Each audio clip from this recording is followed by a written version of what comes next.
Out of the gates and ready to go live from 6th and Peabody in Nashville with Yeehaw Beer and Old Smoky Moonshine. Glad you're with us alongside Chad Withrow. I'm Jonathan Hutton, Paul Koharski with a day off.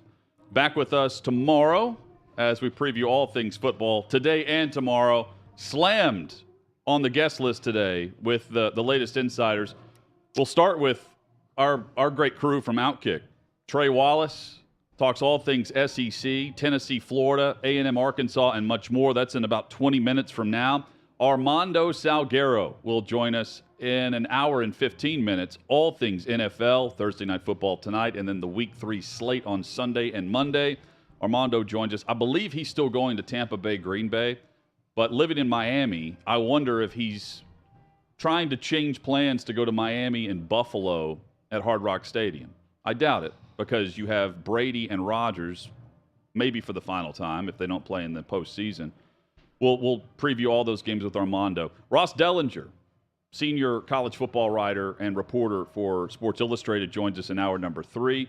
And Michael McKenry in an hour to discuss the Aaron Judge quest for 61 and more with the MLB playoff races. Chad, good afternoon. Good afternoon, Hutton. I am looking forward to It's a very making this show. jam-packed guest list. Let's just go through tomorrow's show also, and then Monday. So then tomorrow we're going to come back. Wouldn't that be a real curveball if we highlighted everything coming up on the show for the next 3 weeks, and that was our entire show? This show today is going to fly by.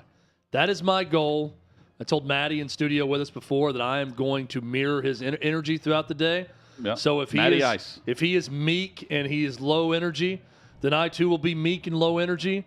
But he's come out of the gates ready to go. This guest list is ready to go. I'm excited, Hutton. This is going to be a show that will last 3 hours that I believe will feel more like 45 minutes. We're going to get you through your workday for the drive home on this great radio station or across the OutKick network, which includes OutKick.com, streaming live now at OutKick, plus Facebook, Twitter, YouTube. We hope you'll share the link if you come across us by searching OutKick 360. Thursday Night Football tonight. Cleveland hosts Pittsburgh in what could be Mitchell Trubisky's final start with the Pittsburgh Steelers. There is a lot of buzz about the lack of production. Even the numbers on paper aren't telling the true story. There are yards per attempt is really low for Trubisky. It's very similar to what we saw from him in Chicago. Prior to the year in Buffalo, where you didn't know if it was Matt Nagy or Trubisky that was holding the offense back. Combination of both, maybe. But Trubisky is not pushing the ball down the field. That's not what he does. Meanwhile, you've got some potential within the Pittsburgh offense to do that, and you have a first-round pick sitting and waiting in Kenny Pickett that can do that. We'll see what happens in the division battle tonight on Thursday night. And, Chad, I'm looking forward to it from that angle. Yeah, our resident Browns fan, Tyler, here in studio, was saying that feels like these next 2 games are almost must-wins for the Browns, with Pittsburgh tonight, Atlanta next week. These games for Cleveland important, obviously. Got to have them. Because it's games that you can win with Jacoby Brissett at quarterback, and then you wait until Deshaun Watson can be the starter after 11 games. So very important for the Browns, very important for Mitchell Trubisky, no doubt about it. I mean, this is a guy, coming into the season, I said, I'm taking Kenny Pickett for NFL Offensive Rookie of the Year because I believe he's going to be starting very quickly. That could hold true tonight if it's another bad offensive performance for Pittsburgh. So a lot of intrigue with these 2 division rivals tonight. Looking forward to it. And for my prediction to come true, I'm looking forward to watching Mitchell Trubisky be Mitchell Trubisky, which is a below-average NFL quarterback as a starter, and that Kenny Pickett is very quickly going to be the guy in Pittsburgh. I think we start to see that tonight, Hutton. Yeah, so they have I believe Pittsburgh, do they have the Jets next? I'll do a quick check of this. But they'll have the long weekend after this. This was one of 2 options going into the season where we thought we may see Pickett in the change, potentially. And the other thing to keep in mind, we haven't seen Tomlin in this situation before, where he's grooming the future franchise QB with the veteran that's certainly capable. If Trubisky keeps winning as the starter, it feels a bit like Garoppolo, the argument for him in many ways, where the guy wins even though he's not helping you necessarily win games. He's not losing you games, right?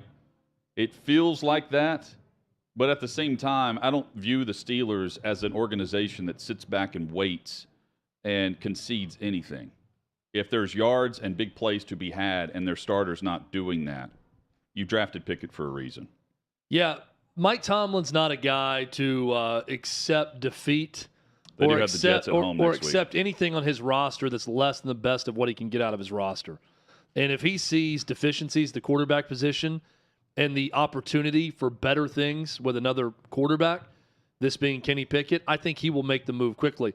Part of the reason I picked Kenny Pickett to be the offensive rookie of the year is that I think Mike Tomlin is the type of coach that will pull the trigger quickly when he feels like his starter's not getting the job done. So far, Trubisky's not gotten the job done. I think that continues tonight on Thursday Night Football. The last time we saw these two teams play on Thursday night, we had the brawl, the fight. Oh, that's right. With Myles Garrett ripping the helmet off and going after Mason Rudolph. The last time on Thursday night. Think we'll see that tonight? Pop up on Amazon? You know, I think that Garrett's been awesome, by the way. Maybe Jeff Bezos has it in his contract that he needs one controversy, every 2 weeks as part of his $1 billion being paid to the NFL from Amazon. So maybe we get that tonight. I also feel like with the suspension for Mike Evans and Lattimore after last week and the brawl, we probably won't see anything crazy tonight from these two teams. But that is a great throwback, Hutton, of that game that was a Thursday Night Football game. This comes from Davey Hudson, part of our crew here with OutKick 360. And, it's his tweet, and I know we can't show it, but that's part of my point here. The fact that he tweeted this out a couple years ago, 3 million views, his tweet. The fact that we can't show it on our show, I have no idea. I can't wrap my head around the fact we can't show that. Whose tweet? Davey Hudson's tweet. We can't show Davey's tweet? A video of Myles Garrett getting into it with Mason Rudolph to accompany our conversation. Why can we not show it? I have no idea. Like YouTube rules Davey just or something. said no, or they just won't. And I'm not bringing it up to. It has nothing to do with our staff. I was it's like some. Davey, come over here for a second. Because I thought he was about to say, you guys can't use my Twitter content. That's for me and me alone. He got up because what? He sent me a text. Originally, we were going to show it, and I guess we can't due to copyright rules or something. But it's our own staff's tweet. We don't need permission to show our staff's tweet who's standing in the room with us. And it's got 3 million views already. It still exists in the ether. I have no idea about these rules and regulations. Can we explain the tweet? I mean, look at any other streaming show that's like ours, and they're showing clips. Can we narrate the tweet of what happened since we can't show it? Is this an instance of the metaverse just taking over? Our audience listening would know exactly what's happening here. He gets suspended indefinitely and ends up just being the rest of the season. This was November. Was this in November? Whenever this took place? End of November, roughly. You know what I remember about this, Hutton? I know that it was a deep autumn when this happened because there was a lot of leaves on the ground, and the very next day we did our old radio show from a tool store in Belmead, right? Like it was like not an AutoZone, but it was like an old school. Chances are it was a gas station, hardware store type place. Yes, we did our show at that time. I remember talking about that story from a hardware store. Because Garrett claimed that Mason Rudolph used a racial slur, and that was the big conversation about if Garrett's getting suspended, what about Mason Rudolph? And then you had Tomlin come to his defense in Pittsburgh. Craziness. But he ends up getting suspended for the remainder of the season. It was indefinite at the point of suspension, but then he was reinstated, I believe, in February right after the Super Bowl. And we bring this up because this preseason we saw what happened in the joint practice with Aaron Donald. We have not heard a thing about that, and we won't because the NFL doesn't police a practice like that. It's amazing how quickly that went away. Yeah. I think it's ridiculous. I think it's a total cop-out from the NFL that gives them a little bit more leeway to not have to get involved when there's things on tape that we've all seen of Aaron Donald. Because, it's a practice, so we don't have to do anything. Chad, random stat that I learned this week. 78% of NFL games are won by the team that leads at halftime. 78%. Based on, and it's an analytical world now. Based on that, I would be pressing the issue late in the second quarter, if not, and I'm way before. But does that benefit the team that wants to establish the run and needs bulk carries to get things going in today's league? Knowing that stat, 78% of games are won by the team who leads at halftime. I would be wanting to take chances and put up points. If we're looking at this from just a pure analytical standpoint, knowing that you're playing the odds, even if you're getting the football to begin the second half, like I would be pressing the issue if I have timeouts left, no matter how the game's going. Yeah. Well, one thing I wanted to bring up also, because I saw this as a story at OutKick. Aaron Judge, I watched last night. I watched on ESPN Plus, but it was the Yes Network's broadcast with Michael Kay of his game and his at-bats. And I'm sucked into this as he goes for the AL record of 61 home runs by Roger Maris.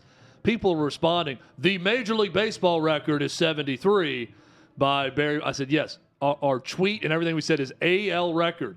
There's nothing false about what we said. It's still a big moment and a big time in sports history with Aaron Judge. A lot of talk about this Apple TV game.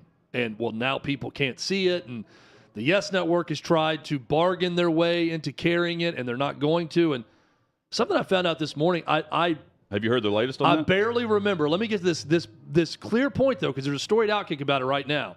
And it says the average person can't watch the game. If you are saying the average person does not have internet access, then you're right. If you have internet, you can watch the game for free. Hutton, I completely forgot about this till I read it this morning. These games are not part of any Apple Plus package. You can go to Apple TV and watch their Major League Baseball games, all of them, for free. If you have internet, you could watch on your phone, your tablet, whatever you want. So there's a narrative that Major League Baseball and Apple and Big Tech have robbed America of this historical moment where they can't see it. That's not necessarily true. And the more I read into this and I see that, it's free if you want to go watch a game. I think it's just for season 1. But if you wanted to watch these games, you can do so with internet. That's it. You have to pay nothing else for it. That changes my perspective of it a little bit. And the more I think about it, the more I think, there's no way in hell if I'm Apple, I'm giving this game up. But if it's free anyway, and if Apple if their broadcast is the broadcast that's going to be picked up and shown on different networks, I don't understand why you wouldn't want that publicity out there when the networks are going to show the replay of the exact same broadcast minutes later. Well, they want people to go to their, just like anyone else would. You have to go there to get it. Even if it's free, you have to go there to see it. Well, that's fine, but you're still going to you will have more eyeballs on your product if you allow the Yes Network to stream his at-bats. Major League Baseball denied the Yankees' request to trade the game. I don't bemoan Apple for not trading the game. I would want the game, right? Yes. But I don't understand why. Like I always compare it to Sosa and McGuire.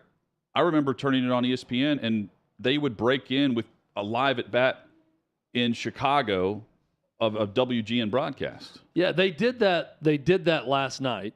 ESPN broke in every time that Aaron Judge was at bat if you were watching it there. But I'm saying even with Apple, I don't know why they wouldn't want that.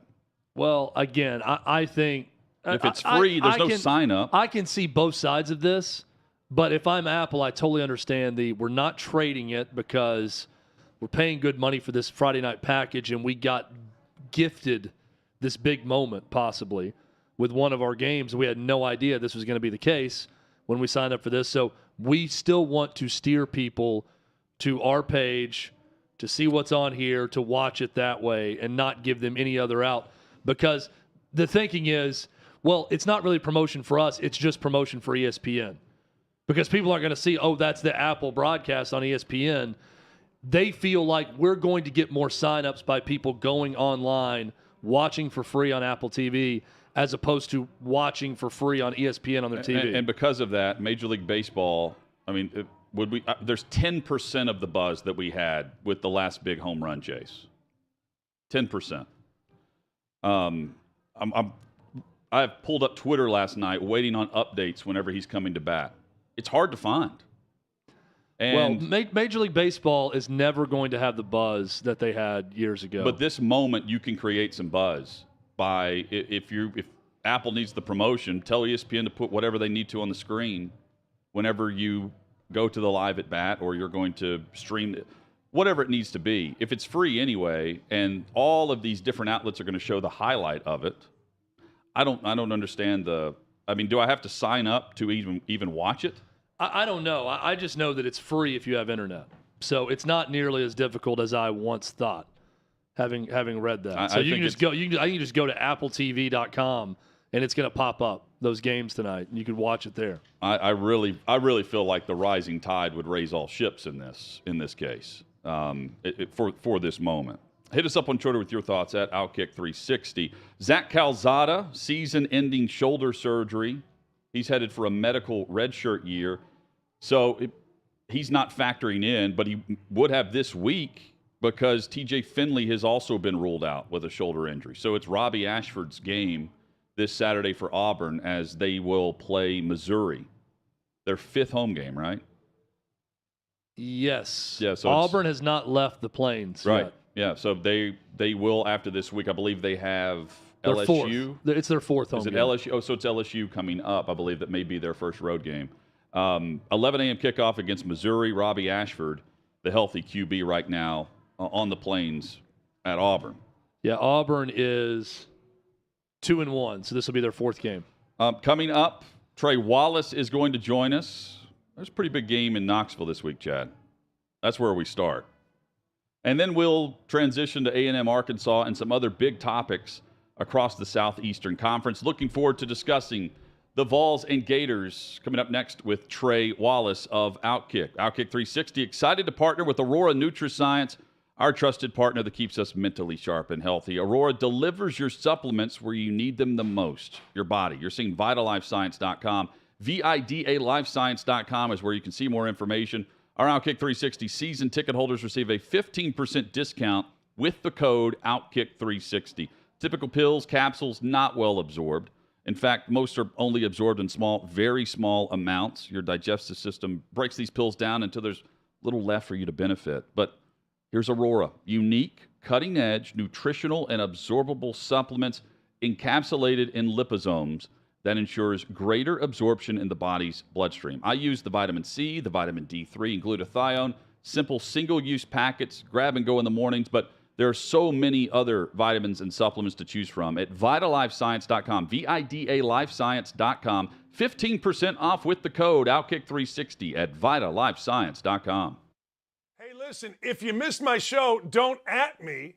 I've got you covered. Take a look. Joe Burrow has deleted all of his social media, and I got to tell you, good for Joe Burrow. Look, I have to be on social media. Social media drives a number of things, including this show. Social media drives my bike program. Social media drives a lot of what we do. I make money off of social media. All right? I do. So the truth of the matter is, Joe Burrow, though, I can't imagine. I cannot even imagine trying. Oh, man, can you imagine trying to be a quarterback of an NFL team, lead your team to the Super Bowl again, and deal with social media? I can't. So in my world, good for Joe Burrow, man. Joe Burrow said, stick it, screw it. I ain't doing it. I don't want to do it. I won't do it. All right, I'm Robert Sarver. I don't give a damn what LeBron James tweets. I don't give a damn what Draymond Green says. I don't give a damn. There is not a chance in holy hell that I am selling this team. I'll sell the Phoenix Mercury. I care less about them, but I'm not selling the Suns. Because when you sell, what happens is you become a pariah forever. You don't ever have the chance to make good in the public opinion. I don't know whether Donald Sterling has done anything to correct his image, and I don't know that he feels he needs to. I have no idea on this. I know the court of public opinion is out there, and it is very strong. But if I am Sarver, there is zero zero chance, zero, that I'm selling. I'm not doing it. I won't do it. No chance I'm doing it.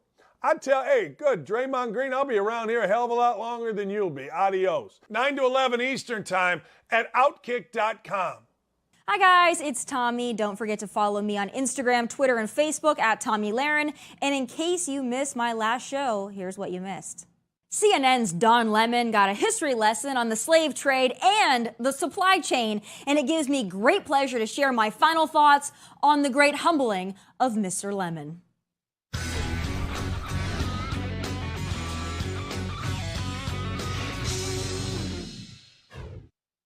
Queen Elizabeth's body hadn't gone cold before the rabid vultures of the global left started not only attacking her, not only celebrating her death, but demanding reparations. Remember this? She wore a crown with pillaged stones from India and Africa. And now what you're seeing, at least in the Black communities that I'm a part of, they want reparations. Yes, rich, elite TV personalities who have never been enslaved, nor do they know anyone who's been enslaved, demand payback for historical injustices. That's the bedrock of the woke movement in all its nonsensical, whiny, and moronic glory. But it wasn't just The View's Sunny Hostin who had the classless audacity to go on national television and say such a stupid thing as much of the world mourned a beloved queen. There's women in this equation, too, who have been empowered by popular culture and the mainstream media to be single mothers, and they don't need a man, they don't need anybody. That's part of this cultural equation, too. And flip on any award show, any TV show, any pop culture show, and you see that being reinforced. So what's your message to the women out there that are also in these difficult positions? Oh, I think that, women are, we're equal opportunity here. Women are just as equally a problem too, because we have this culture of toxic baby mamas, women who want to force men out of the relationship. They use the system of the family court system, child support system to gain leverage and create toxic environments. Make sure you tune in tonight at 7 p.m. Eastern on OutKick.com as I sit down with MMA fighter Joel Bauman. He's taking on the Hollywood elitists, and you don't want to miss it.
We return with Trey Wallace of OutKick.com on OutKick 360 from 6th and Peabody with Yeehaw Beer and Old Smoky Moonshine. There's We're back, Trey. baby. We're back. Trey, Trey's back. ready for a big matchup this weekend in Knoxville, Tennessee and Florida. Trey, hope you're doing well.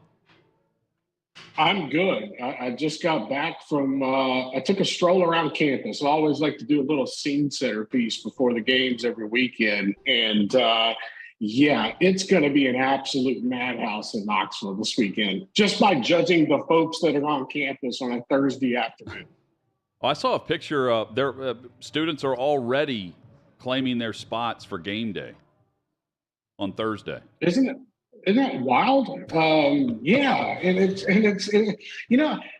reminds me of like a big time Tennessee basketball game, where the students have to line up early, or it reminds me of last season or the year before with Tennessee baseball, where students are having to line up early to get tickets and whatnot. Like, there is a palpable excitement that I have not seen in Knoxville in probably 6-7 years. It's bonkers in this town. And talking with folks, guys, it's going to be just nuts on Saturday. I framed it as, in a story I'm writing now, it's pretty much going to be Woodstock in Knoxville. Yeah, I have to go back to 2016 when Tennessee last beat Florida in Knoxville for hype.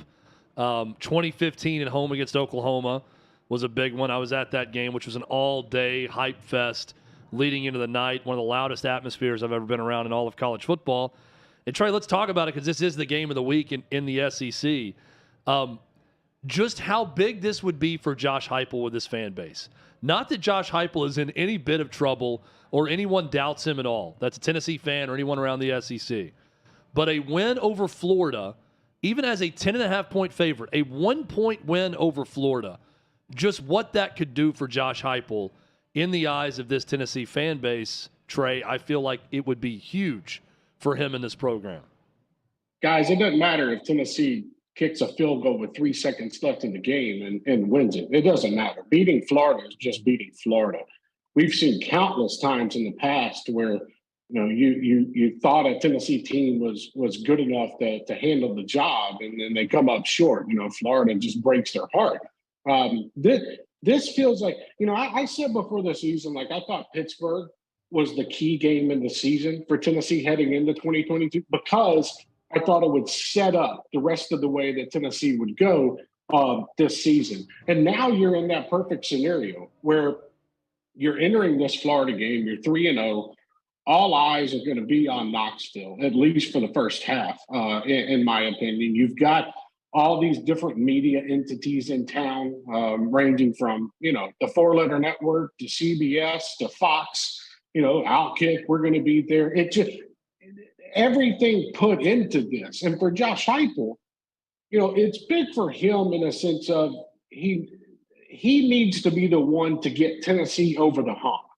It's not a, win or lose, okay, the whole season's ruined. But it's one of those games where if he can beat Florida, his name is just, the level of confidence that the fans have in Heupel and the direction of the program, Chad, is going to hit a different level. And that's the thing about the Florida game. I don't care, what Florida's looked like over the past 2 weeks and whatnot. It's still Florida, and it's still this massive game that Josh Heupel has had to, let the players know about, even though I'm sure they're hearing it from former players and whatnot that have been there, how big it is. Because you have to remember, the last time Tennessee beat Florida, these players were not old enough to go to a senior prom.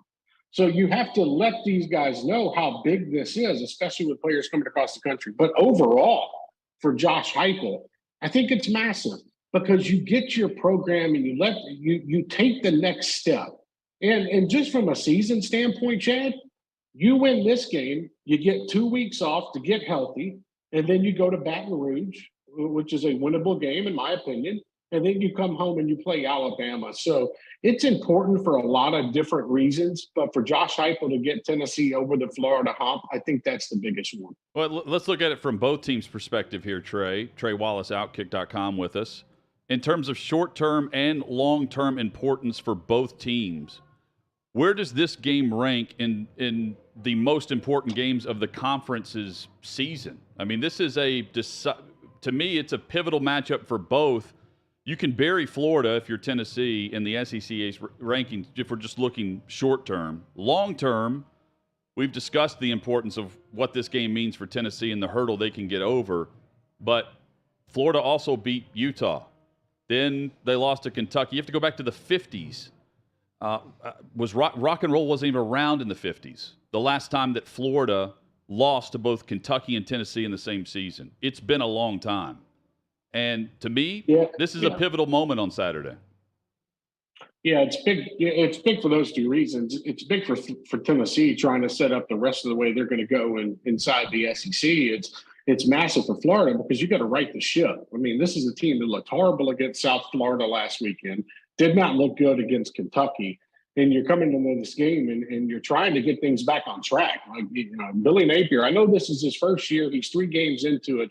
But you're trying to right the ship because there's been some bad football over the last 2 weeks after coming off that Utah win. I think it's massive for for Florida to try to figure out a way, okay, we got to let Anthony Richardson loose. I think that's the biggest key to this whole football game is if Billy Napier schemes up where Richardson doesn't get hurt and they let him just sit in the pocket and not play his type of football, Tennessee will have a field day with it. They will get after the quarterback. They will force him into mistakes. The biggest key, in my opinion, to this whole game is how many times Anthony Richardson gets out of the pocket. Here's a stat for you. During the Utah game, he rushed the ball 11 times. Over the past 2 games, he has rushed the ball just 14 times over the past 2 games. So you see how teams have been able to scheme against them, but also you've seen Billy Napier say, well, hold up. Our backup quarterback situation is horrible. Jack Miller can barely grip a football. We might have to roll with a true freshman if you get hurt. So they've been playing cautious. And Billy Napier, I know he realizes this. He's a smart football coach. You got to let it all on the line this week. I mean, there's no letting back. And overall, as the conference, as you asked, I think it's massive because what Tennessee can do is Tennessee can put their foot on Florida's throat and say, okay, you're done. Don't have to worry about you in the SEC East this year. You've got 2 losses. We know how big that is. Really, you got to win 3 to get back in. For Tennessee, it sets up very nice because now you go into that month of October with big games against LSU and Alabama. And you can slip up once. If they don't beat Alabama at home, okay, that's fine. I still think there's other winnable games. Kentucky, can be a game that Tennessee takes. We've seen them beat them before. But then it would set up just a massive game in the month of November with Georgia. So I hate to get that far down the line. Yeah. But what this means this weekend is Tennessee is technically in the driver's seat, and everything's fine as of now. For Florida, this would be a rough outing if they get beat up in Knoxville because it'll show fans just how far they have to go. What's the injury status of Tillman right now? Yeah, I don't like the way this sits for Tennessee with Tillman right now, coming off the ankle sprain that he's been dealing with all week and talking with some folks. I mean, you can chalk it up to a game time decision. I think, you guys all know this. You dealt with the Titans, you dealt with college football. Once these players get these high ankle sprains, you have to give them a little bit of time to get back. I mean, a player can try. I wouldn't doubt that they try to play some tomfoolery on Saturday and have Cedric Tillman out there, maybe catching some passes from Hendon Hooker. But it would be a surprise to me if he plays. But I've seen crazier things happen. I mean, maybe a week of getting off that ankle and you try to get back on it, maybe something works. But, Tennessee, the good part about Tennessee right now at wide receiver, they have depth. They've got guys you can put in there. You can throw a Brew McCoy on one side, Jalen High on the other, and then throw a Squirrel White type of player, Walker Merrill in the slot. So it'll be interesting with Cedric Tillman. I think running backs, they're fine. They're going to be okay. But Tillman-wise, if you're Tennessee, wouldn't you rather want to be safe than sorry and maybe hold him out, even if he's gritting to go? Another discussion point, guys, for me. So after the Utah game, ESPN bought into the hype of Anthony Richardson. We all did. But they clearly went into the Kentucky game with an idea that they were going to start to build the storyline of Richardson being this great NFL prospect. And they led the broadcast discussing how many NFL scouts were at the game to watch Richardson and Levis. And then they had Todd McShay on the sideline talking all things Richardson. And then the story played out where he was awful. And they had to pivot a bit. I will be curious to know how many teams are represented at this game for Hendon Hooker's purposes. And if he plays well, I think we see the pivot to him being the new quarterback on the block nationally for the NFL draft. It's funny, like during that Florida-Kentucky game, they were talking about Richardson. And then like halfway through it, they were like, yeah, all right, wait a minute. Maybe we should talk about Will Levis here a little bit more than Richardson. Maybe we, put the eggs in the basket a little bit earlier than expected. I think Hendon Hooker, this could be a coming out party. But even though we've already seen him do things, we have. But on prime time, CBS, you're going to have NFL scouts, a good amount of them at this game, just because of the talent on both sides of the football. This could be one of those games where Hendon Hooker starts to be talked about a little bit when it comes to the draft. And I'm not saying first round or anything like that, like they were proclaiming with Right. Anthony Richardson, like Right. he's some top 5 quarterback. But I'm saying overall, I think this would be a good launching point for Hendon Hooker. And I hate to even throw this out there, but I will throw it out there. Like, if they get the win and he throws for 280, 300 and has another touchdown on the ground and he looks good, maybe tiny little bit of Heisman talk starts coming up. Just a little bit. Not a lot, but we'll see. Yeah, I think Hooker's going to have to run and run better against the good opponents on Tennessee's schedule moving forward, starting this weekend maybe. Maybe they get through this without him having to be a factor on the ground, but that's going to be something he's going to have to show. And I think you're right, Trey. The game plan for Tennessee is just don't let Anthony Richardson run. Make him throw to beat you, and that's the formula for success. Let's move on to the other big game in the SEC this week in Arlington. Texas A&M and Arkansas. Trey, I feel like the formula success for A&M is just play great defense and hope to score 17 points and hope that that's going to be enough. This is a 21 or 17-point offense, and they're not going to do much more than that against anyone that's got a legitimate defense on their schedule. What do you think about the matchup between these two? I think it's horrible for Texas A&M. I mean, honestly, this is a team struggling for an offensive identity right now. I don't care who the quarterback is, Max Johnson or Haynes King. It doesn't matter. I know what they have at running back with Devin Nation, but I looked at it overall. I think this could be a game where KJ Jefferson, Rock Sanders, that offense that Arkansas has right now, they can make this game very uncomfortable for the Aggies in the first half. And I picked this game, Arkansas 31, and I took Texas A&M 17. I just think Arkansas has too much on offense right now. And the problem is Jimbo is struggling to find a downfield identity as well. You can't separate it. You look at the App State game, then you look at the Miami game. What is Texas A&M proving on offense to think that they can keep up with 6'5", 245-pound KJ Jefferson, who's got a hell of an arm and can run over defenders? I just think this is a tough game for Texas A&M. I will say they can turn their season around if they win this game. But I think Arkansas, I looked past that Missouri State game last week. I really think they were looking ahead to Texas A&M this week. And we'll see. We've seen crazier things happen. Texas A&M is somehow a favorite in this game. But whatever. That's just more fuel to the fire the Razorbacks need. So Missouri has not looked good. Auburn certainly did not look good at home against Penn State. We know Brian Harsin's fate at this point. It's just a matter of when and not if. Will that win be on Sunday morning if they lose at home as a touchdown favorite against Missouri with Brian Harsin? If Brady Cook and Eli Drinkwitz goes into Auburn and wins on Saturday, I think a decision is made and Brian Harsin is out as the head coach at Auburn. A lot of chatter. I spoke with folks after the game, spoke with a few boosters, people involved in the athletic department. One thing to remember is they don't have a permanent athletic director right now.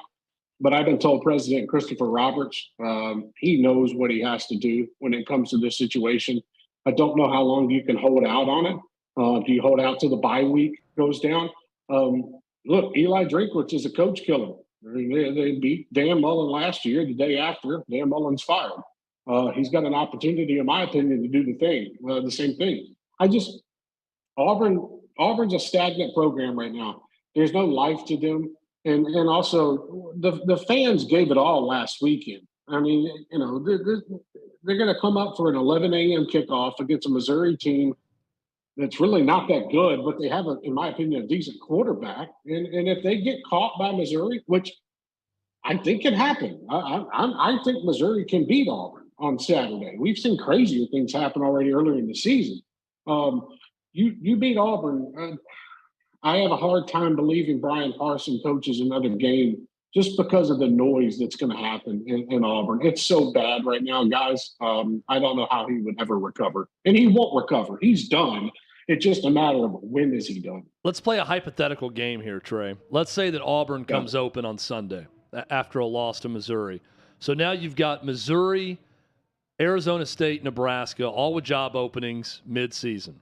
Let's say all three of those programs call Urban Meyer and want him to be the next head coach.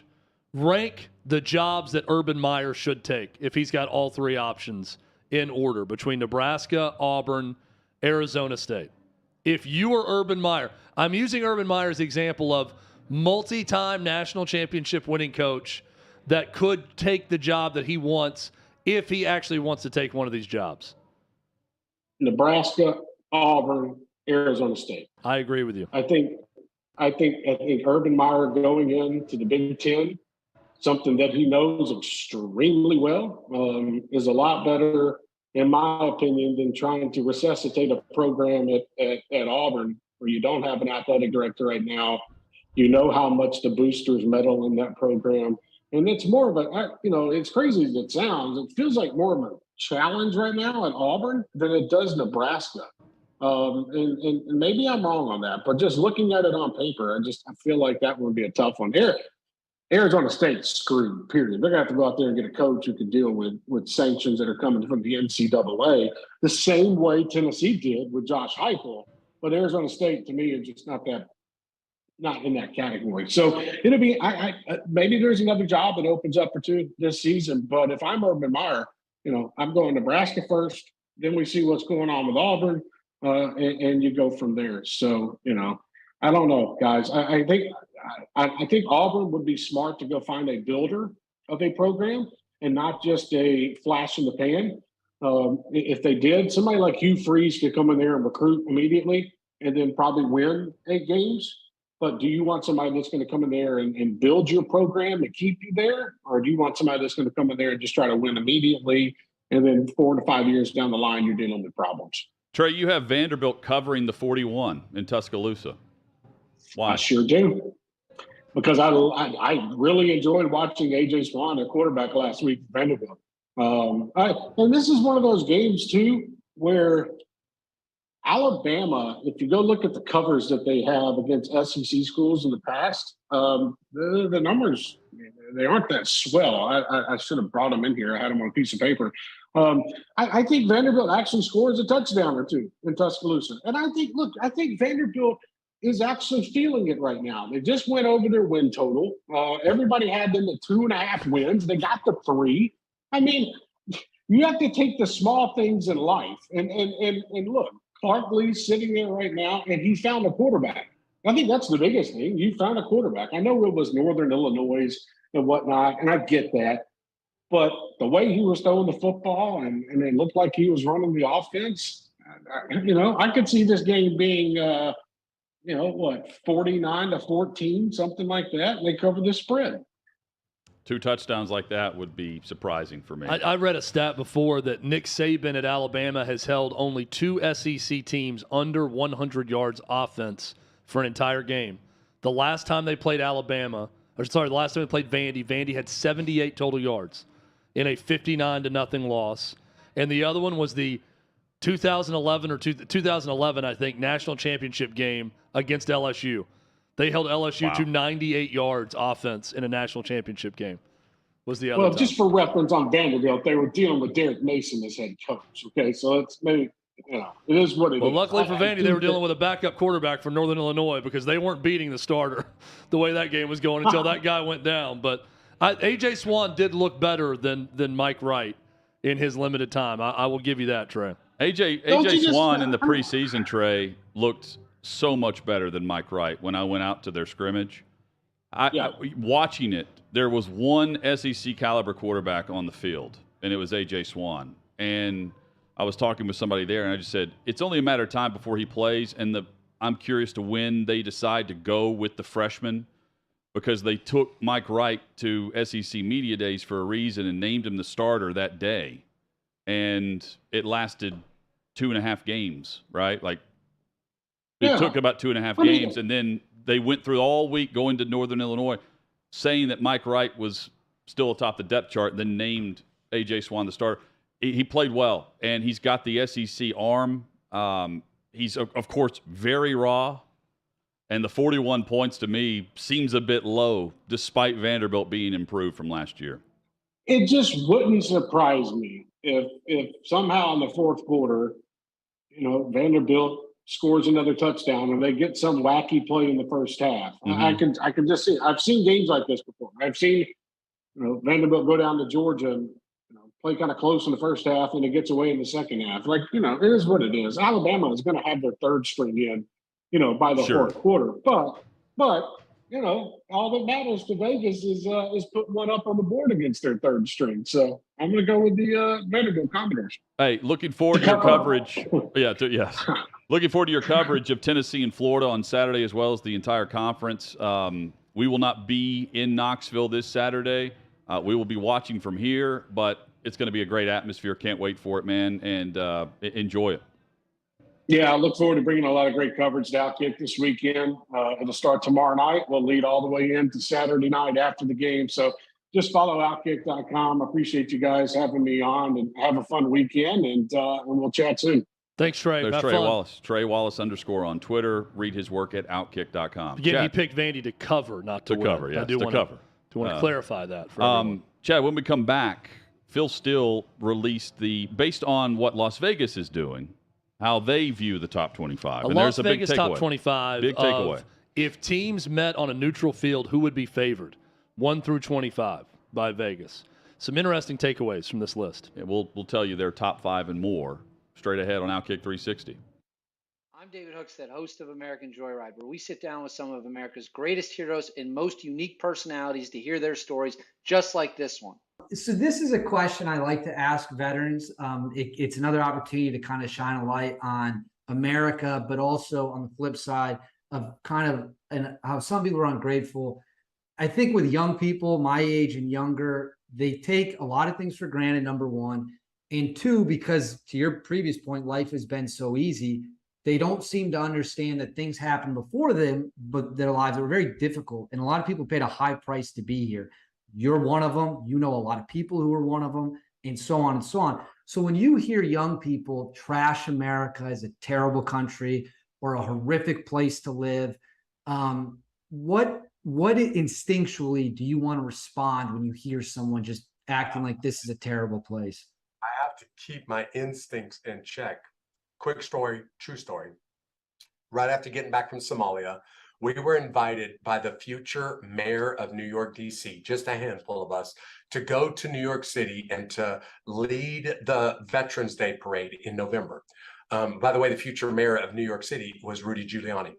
And Giuliani invited me and about 5 of the Rangers to show up and to start the Veterans Day Parade and to walk it down Fifth Avenue.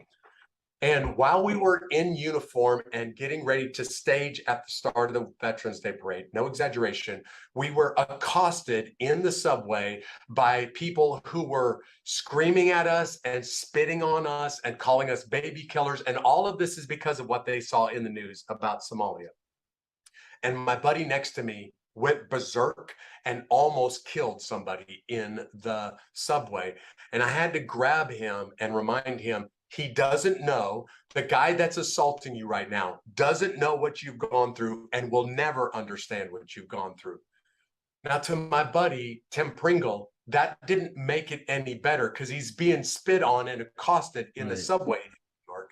But I also reminded him he doesn't have to know and he will never understand because he lives in a country where you have done for him what he didn't have to do for himself. And it doesn't make it any easier to deal with, but just remind yourself tonight, Tim, he doesn't know, he will never understand because you have done for him what he didn't have to do for himself. And when people make disparaging comments about America, when Americans make disparaging comments about America, I simply think to myself, you're just putting your ignorance on display. You don't know what you don't know, and you're broadcasting to the world what you don't know because you have never had to be in the shoes or the boots of the guys and gals that I served with.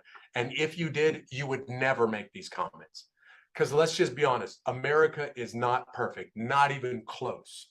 But I've been all over the world, and there is not another nation on earth, not even close to the freedoms that you have in America. So complain all you want, but you can't go anywhere else and find better. Not even close. That is a great answer. It's an answer that I like to hear. The reason I asked that is I went to college kind of when the Iraq War was not in a great place, I think is what would be a way to say. It wasn't as bad as 06, 07. And I was a poli-sci guy, so I had classes with young people, and they talk about like American soldiers were over there like slaughtering kids or just stuff like that. I'm like, you guys have no idea what you're talking about. And not only that, you're saying those things from the air-conditioned campus of the University of Wisconsin. You're never going to get on a plane and fly over there, but you'll critique, you'll judge people you don't know, and that always drove me up the wall. And I feel like, unfortunately, that anti-American mindset seems to be getting more and more common.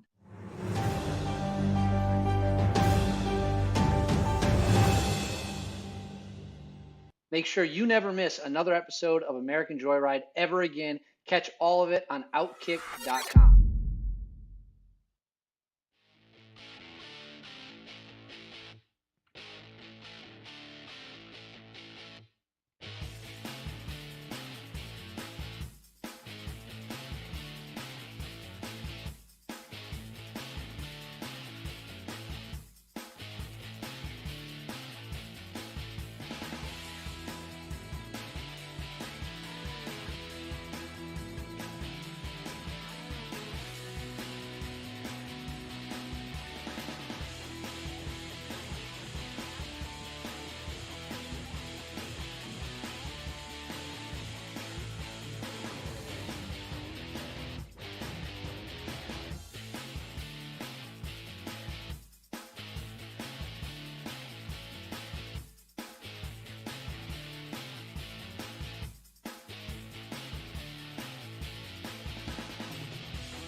OutKick 360 rolls on.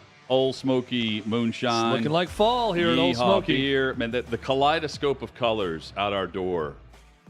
Corey Taylor's got us set up here. You can take the shot where you can see it, and you can see the video at YouTube, Facebook, Twitter, at OutKick 360. Somewhere over there are pickles. There's some right here in front of Withrow, and he will try a Moonshine pickle for the first time coming up in an hour. Looking forward to it. Chad, what'd you just put down? Deep breaths. Well, I had a product placement here. I didn't want sorry. in there. No. I know. I started to move it. I'm like, I need to get that out of the way. They don't pay this show. Vegas, based on neutral field, how the top 5 would look, courtesy of philstill.com. What observations did you make of this? So Phil Still does this where he's got a lot of connections with guys in Vegas, and he's got a ranking system of just where teams would be if they met on a neutral field, who would be favored, straight down the list, 1 through 25. Surprisingly, Alabama, even after the close win over Texas, is number 1. Ohio State 2, Georgia 3. Now, that flips the narrative that I believe Georgia's been the best team in the country. Yes, I agree. And defending national champions, so they would be number 1. But either way, that's a good top 3. Michigan 4. These are the top 4 teams in America, regardless of what ranking you want to look at, just in different order. The big surprise comes at number 5, where he's got Tennessee. This is not him. Vegas has Tennessee as the 5th best team in the country based on Vegas ratings. Hutton, we have long said no one does a better job of predicting things than Las Vegas. Maybe they should make the rankings. This surprises me, though, that Tennessee is 5th. Josh Heupel's been very good against the spread. They're 3-0 against the spread this year, including 2 enormous spreads. This is neutral field. Where's Florida on this? Florida's 35th. That tells me Vegas thinks Tennessee crushes Florida. They put it at 10. Neutral field, They're 5th and Florida's 35th. Neutral field, they'd be a 2-touchdown favorite, is basically what they're saying.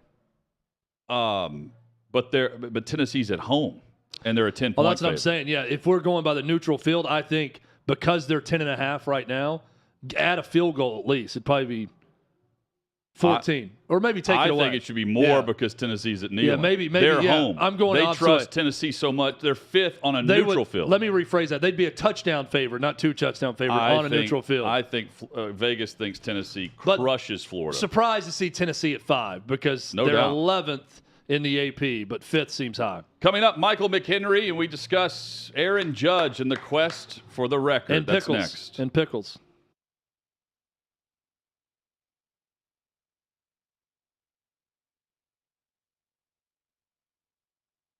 If you're looking to place a bet on a game today or a futures wager, head to OutKick's Odds Finder. OutKick.com/odds is where you're going to find spreads, totals, and moneyline odds for every upcoming game. And I love it because it's super easy to navigate. Bookmark OutKick.com/odds and make OutKick bets a part of your daily sports betting routine. For bets decided by season-long results, check out OutKick's Futures Finder at OutKick.com/futures. Just select your state and place your bet. It's that simple. And similar to the Futures Finder, the Prop Bet Finder allows you to search by player, team, or game for any sport. Check out OutKick.com/props, and from there, click the odds tab. You're going to go directly to the sports book to make your bet. Boost your game day experience with OutKick bets. OutKick.com/betting. Get the edge with OutKick bets.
6th and Peabody with Yeehaw Beer and Old Smoky Moonshine. Nashville, Tennessee, our site for the OutKick 360 studios here at the Distillery and Brewery. With Chad Withrow, I'm Jonathan Hutton. Paul Koharski back with us tomorrow.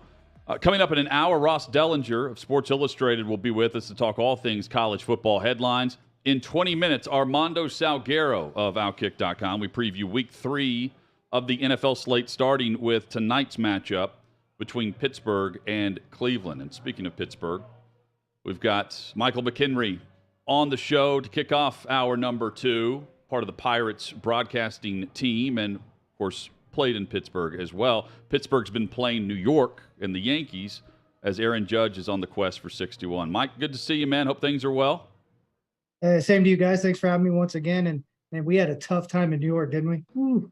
Hey, real quick, I see some jerseys and things behind the Crosby jersey. I also see the Major League Baseball uniform. Do players in the majors swap jerseys the same way we would see at the 50-yard line after a game in the NFL? Do you guys trade gear? No, I wish we did. We did it. We do more things behind the scenes. Like, I'm a ball collector. I've been a ball collector since I was a kid. I have, I don't know, close to 450 balls. I want to do a whole wall at my house one day. I always thought it was a cool feature. If you go into Phoenix, up in left field, they have a TGI Fridays. At least it used to be a TGI Fridays. I feel like I'm aging myself. But they have a wall of just balls of guys that have played there in the past. I thought it was really cool.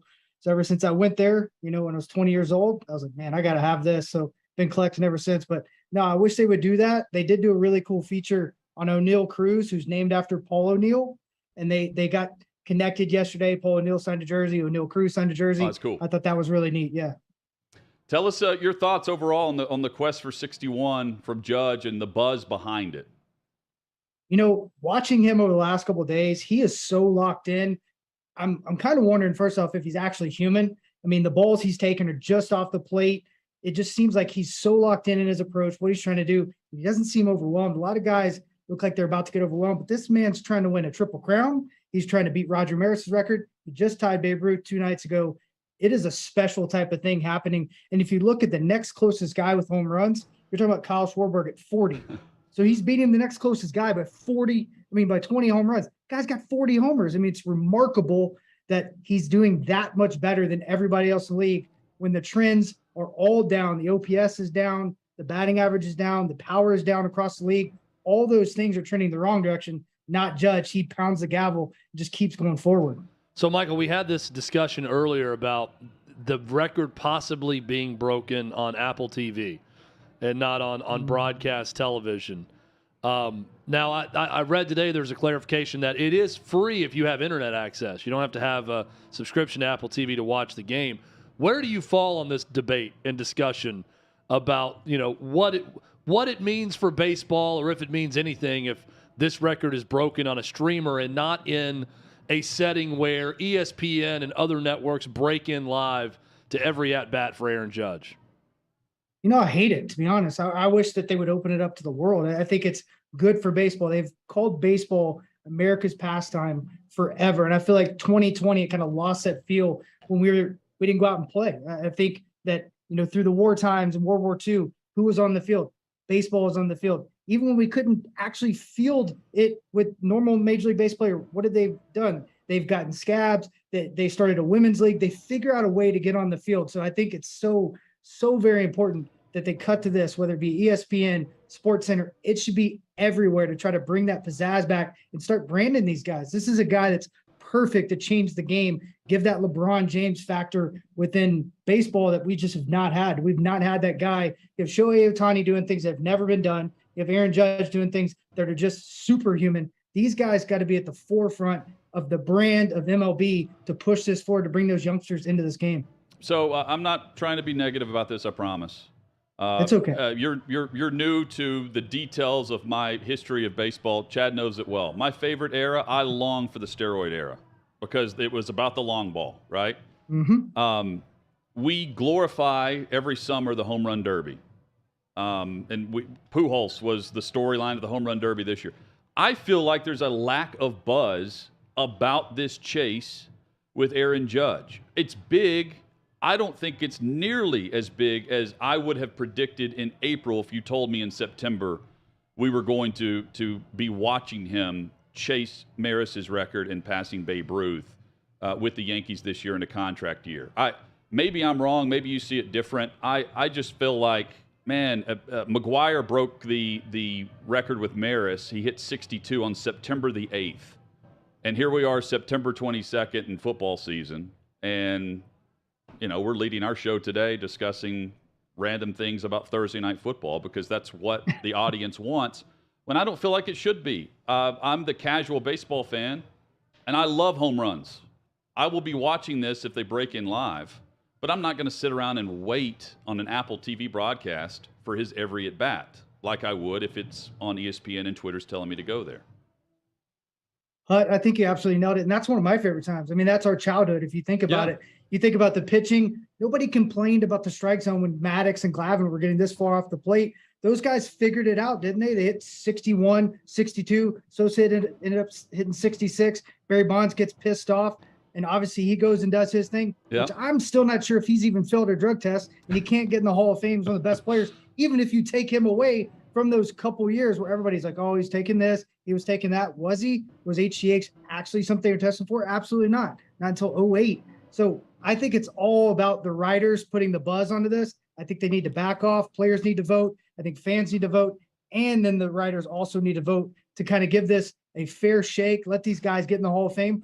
But you're exactly right. The long ball, punching tickets is never going to leave the game. These guys get paid for it. They're going to continue to do it. And if a guy's at a number that has not been touched except during that steroid era, it should be everywhere, especially in New York. Because if you take away Sosa, McGuire, and Bonds, that's top 6 of the 10 that have ever done it. The other 4 guys are all New York guys. And that should be everywhere. I agree. And I would also add, I don't even think about Barry Bonds when I talk homers. I'm always referencing McGuire and Sosa personally.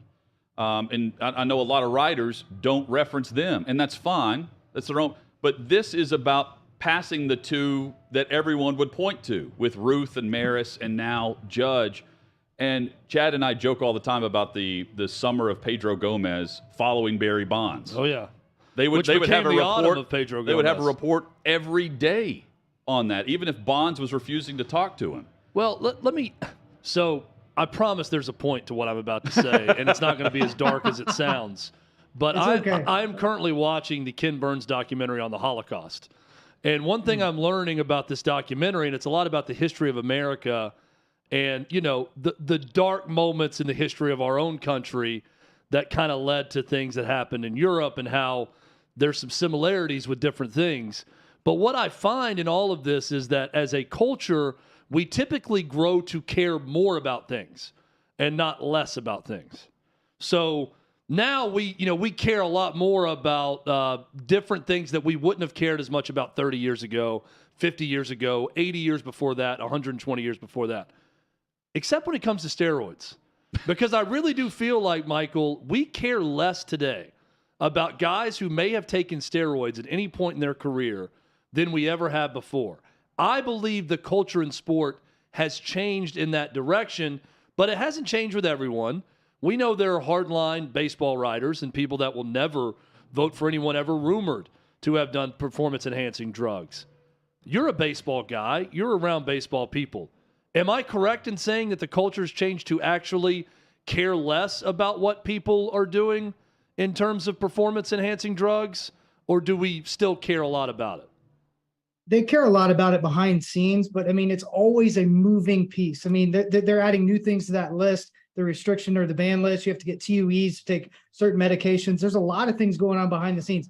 They have to be more transparent with the fans and everybody else, letting them know what's going on. I mean, with the Braun incident in the late 2000s, all that changed everything. Now it's a glass bottle. You cannot open it. It's tamper proof. They make you try to, open this glass jar, which was a goal of mine when I was trying to do it. Every time I peed in a cup, I tried to break that glass wide open to say, hey, I did it. I finally am that Hulk guy that finally pushed this through. But they've changed a lot of things, but they change it in real time. They don't even let the players know until it's almost happening, especially at the minor league level. And they have one of the best testing systems in the entire world. But what these guys are, failing for, you look at Tatis and all these guys that are failing for different things. I don't even know what some of this stuff is. It's so old. It's so non-relevant when you think about what guys are doing with their bodies and the capabilities they have with blood testing, peptides.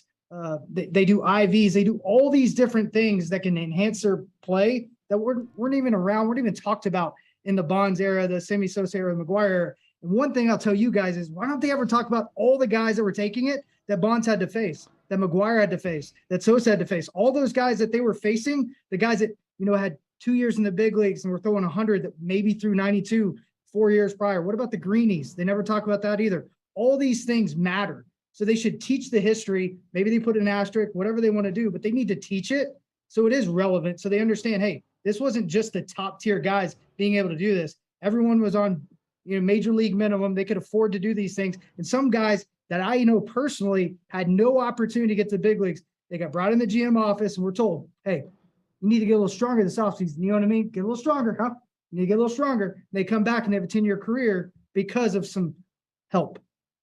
Michael McKenry, our guest, retired Major League Baseball catcher, and you can catch him on the Pirates broadcasts and much more. He's with us here on OutKick 360. So, Michael, there's only really one pennant race happening right now. That's the NL East. The Braves a game back from the Mets right now. How important is it to win that division, avoiding the 3-game series with the new format in the wild card round? And what do you think about these two teams heading down the stretch? Seemingly, if one wins, the other wins. And then if one loses, the other loses on the same day. And there's no ground happening one way or the other between these two for the last 2 weeks. There's going to be one of these guys that's going to pull away. And it really all depends for me about health. I mean, these guys seem to get on a roll. New York ran into the Pirates. They were able to take care of business. But if you look at Atlanta, it seems like once they start going and Acuna's getting hot, when he gets hot, that team just absolutely races forward. But you have two teams full of pitching. I still think the Braves are going to come out on top. They are my team from my childhood. But if you look at a team aspect, who's the better team? You put everything together. I always have to pick the Braves just because, the hat turning sideways, the younger guys stepping up. You have guys getting hurt and Ozzie Albies after Dave getting, back on the roster. It doesn't matter. These guys just continue to run forward no matter what incident happens, what's, partaking. And then New York, I feel like you always have that banter between the Yankees and the Mets. And there's a lot going on in the Bronx right now. So the Mets are trying to pick it up, whether it be in the front office, whether it be with marketing. They're trying to do probably more than they should, when they should just focus on the Mets. I hope it comes down to the final series between the two in early October. Yes. That would be awesome. I wish that was the last series of the season. And the Braves played the Marlins after that in Miami randomly on a Monday, Tuesday, Wednesday. I wish that we came down to the last game on a Sunday, to end the Major League Baseball regular season between the two. Michael, which pitcher did you have the most starts with in your career? And what do you make of the 325 with Molina and Wainwright breaking the record? That's a great question. I had some guys I personally caught, like Charlie Morton, Jorge De La Rosa, and Jeff Carsons. They were my guys when I was with the Pirates or with Colorado. What Molina and Wainwright have done and just the relationship they have. I mean, they go on family vacation together. I mean, how special is that? That battery is something you can't really explain it. I don't think it's talked about enough, that camaraderie, being able to kind of have that unwritten ability to see what they want when they want it, call a game off the personality and not the philosophy or the trends. I think that's so important. And those guys seem to be able to kind of intertwine like nobody else. And you watch what Wainwright's done over the last 3 years. I mean, he completely changed his repertoire, how he attacked guys. The cutter usage went way down. CQ usage went way up. Four-seamer, almost irrelevant. But Uncle Charlie, that big hook, came more into the mix, and I love it. And Molina had a part to do with that. And luckily, both those guys personally, you can't meet better human beings. You also can't meet two of the opposite type of human beings. So they just mold and mesh so well. 325 is incredible. It's remarkable. If you think about how often, like every fifth day, right? And the length of a career that would take. I mean, we're seeing it, but I don't think you see 325 to me. If you think of a quarterback making so many starts or whatever, it's way different in the length of a career between a catcher and a pitcher and free agency and everything else involved. That was cool to see. So cool. The Cardinals, by the way, they're full of storylines right now.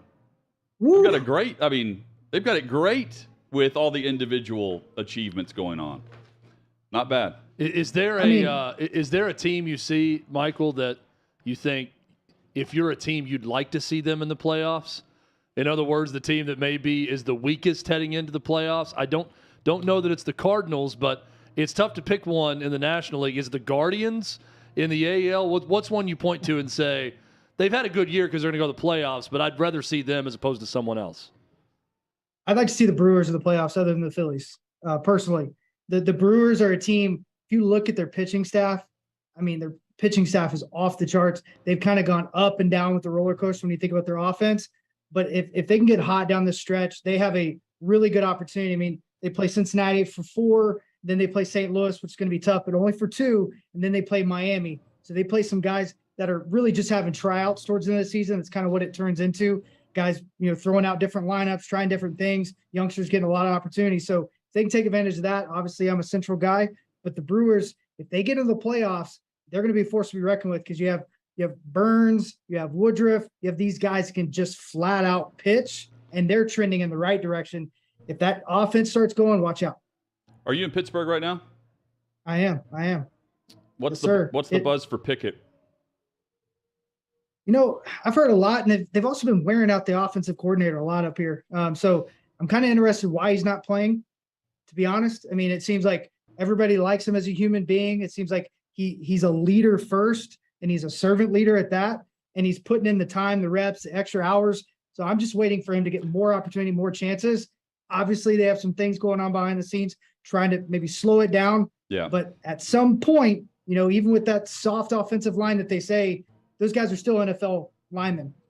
They're going to figure it out. And I tell you right now, there's something about having a guy that has your back, whether it's a pitcher, a catcher, a quarterback. Guys seem to step up in a different way. So maybe throw him out there, see what happens. Let's let him play. But he can move. He's mobile. He can throw. And the fans are behind him, right? He's a hometown boy. They want to see him out there. Got to play him. I'm with you. It's time. I agree. It's time for Kenny Pickett. I bring it up only because they played tonight with Trubisky, and Matt Canada's been taking some heat, and Trubisky's taking some heat, and it may be sooner rather than later. Michael McKenry joining us for Major League Baseball discussion. The Fort McKenry is how you can follow him on social. Always great catching up, man. Let's do it again next week. Sounds good. Thank you, guys. God bless you. Thank you. There is Michael McKenry. Great dude, and very nice of him to join us in studio last week, back on, and he crushed it again, as we will get back into more discussion with him next week as we get into the playoff and the pennant races and everything else involved over the next month and a half. Can't wait, and we'll find out soon enough when, I don't think it's an if now, it's a when Aaron Judge is going to break that record. The best NFL discussion is next with Armando Salguero of OutKick.com on OutKick 360.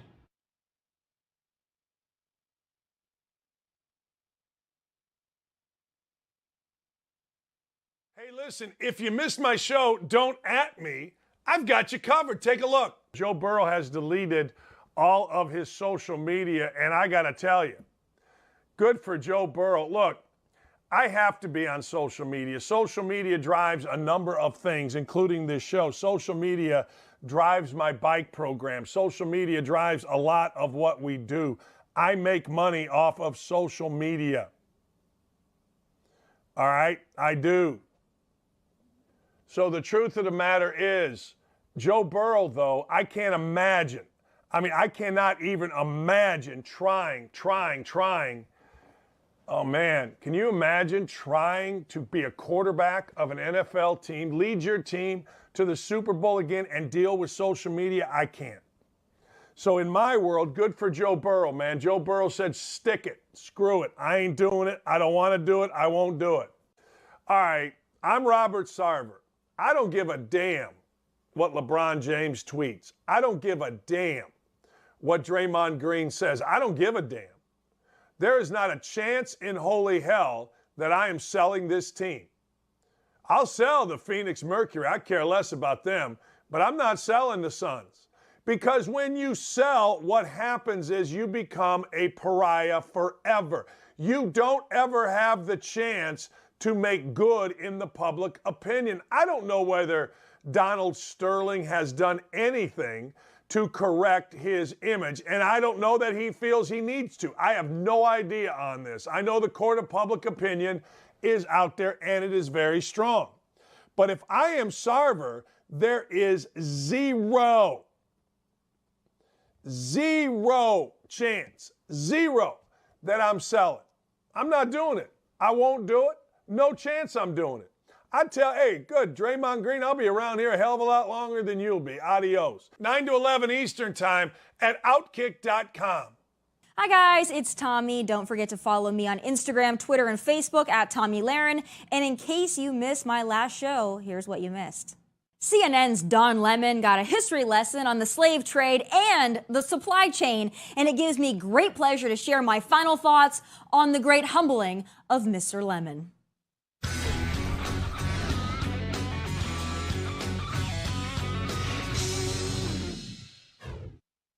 Queen Elizabeth's body hadn't gone cold before the rabid vultures of the global left started not only attacking her, not only celebrating her death, but demanding reparations. Remember this?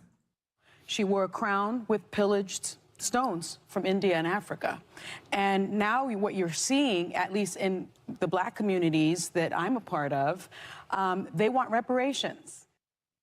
Yes, rich, elite TV personalities who have never been enslaved, nor do they know anyone who's been enslaved, demand payback for historical injustices. That's the bedrock of the woke movement in all its nonsensical, whiny, and moronic glory.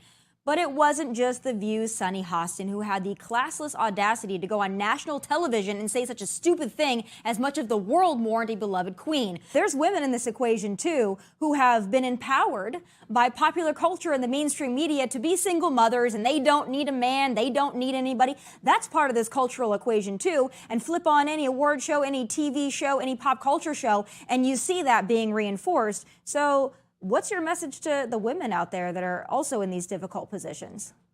Oh, I think that, women are, we're equal opportunity here. Women are just as equally a problem too, because we have this culture of toxic baby mamas, women who want to force men out of the relationship. They use the system of the family court system, child support system to gain leverage and create toxic environments. Make sure you tune in tonight at 7 p.m. Eastern on OutKick.com as I sit down with MMA fighter Joel Bauman. He's taking on the Hollywood elitists, and you don't want to miss it.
OutKick 360 rolls on across the OutKick network with one of our favorite guests of the week, Armando Salguero, OutKick.com. He joins us on Thursdays, and that means we're previewing all the big games coming up for Week 3 and hitting the big storylines that have happened after Week 2. Armando, hope you're doing well. I'm doing outstanding, but here I am counting because I am great at math. Yes. And I'm looking at 1, 2. Where's Paul? Where's what? Paul is at a doctor's appointment or something. Yeah, he had a family responsibility with a son's doctor's appointment. Nothing serious, nothing bad. Little sports injury that they're getting corrected. So he'll be back with us tomorrow.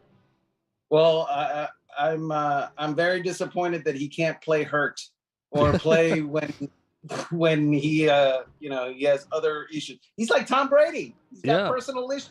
He's step away. I thought about calling his 13-year-old son and saying, suck it up, kid. We got games to play here. It's football season. Come on. You can show up in studio with your dad. We got to go. It's time, Armando.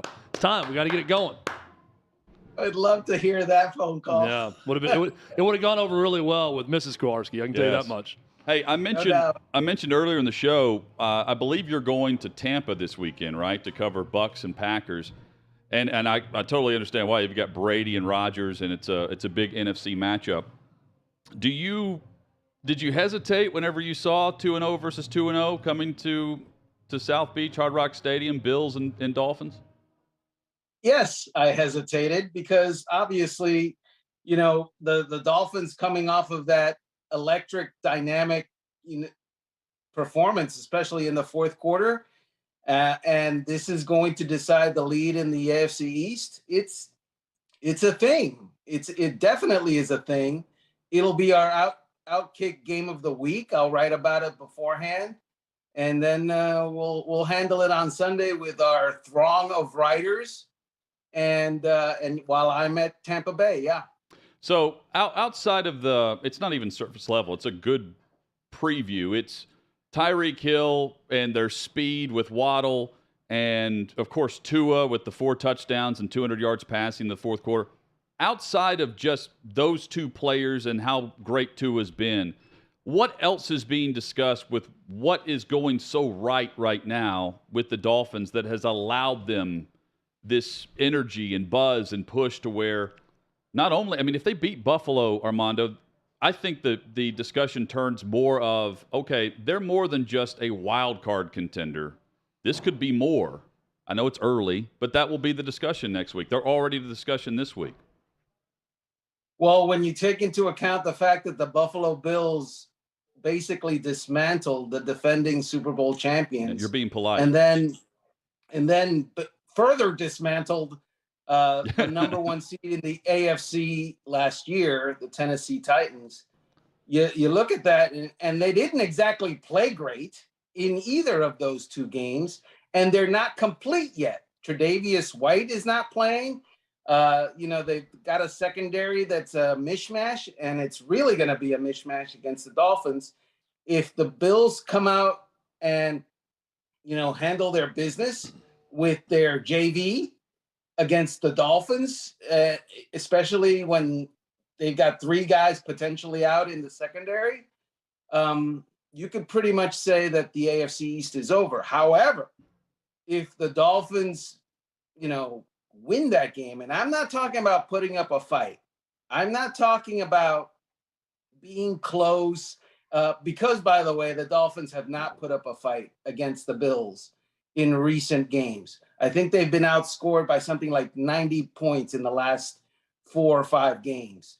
So if they win the game, now you've got a conversation in the AFC East, because I have to say to you guys, Tyreek Hill is a thing.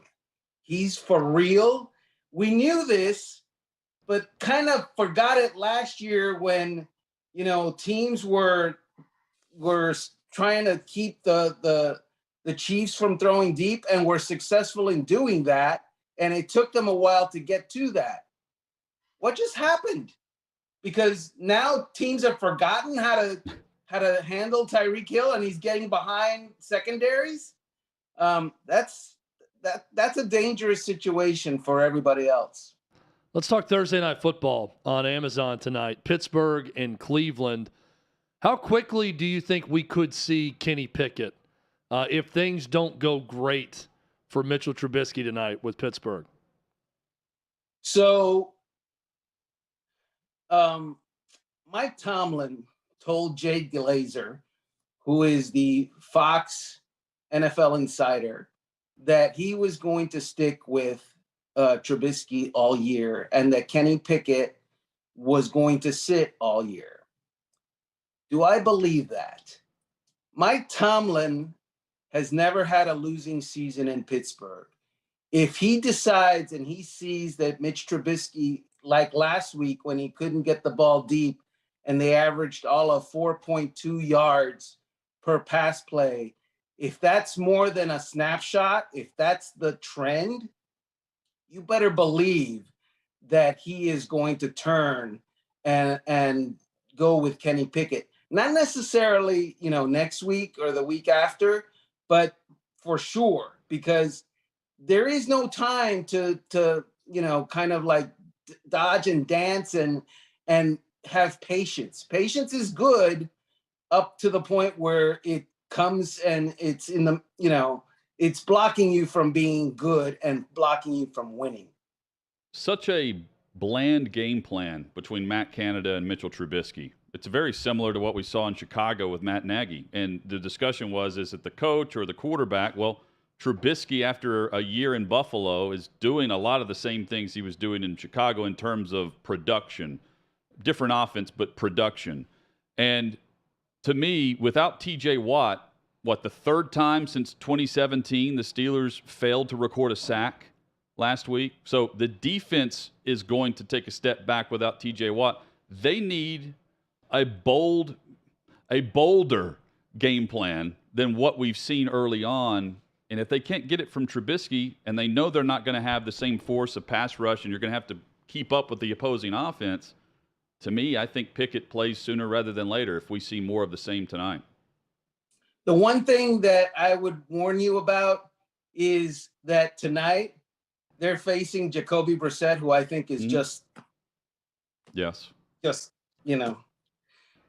he's a solid NFL backup, and that means he's fine in small doses, but we're getting a huge, large 11-game dose of Jacoby Brissett, and he is going to be kind of defrocked, as he's not a good starting quarterback.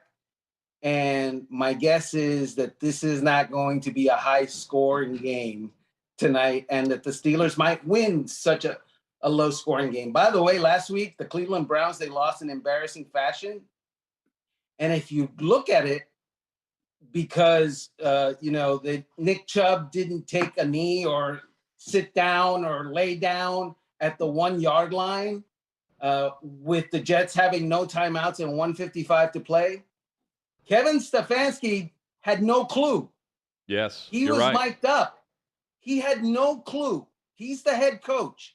He had no clue that if his running back, who is very good, scores on a 12-yard run, you're in danger. But if he sits down and makes it an 11-yard run, you win the game. No one told Nick Chubb.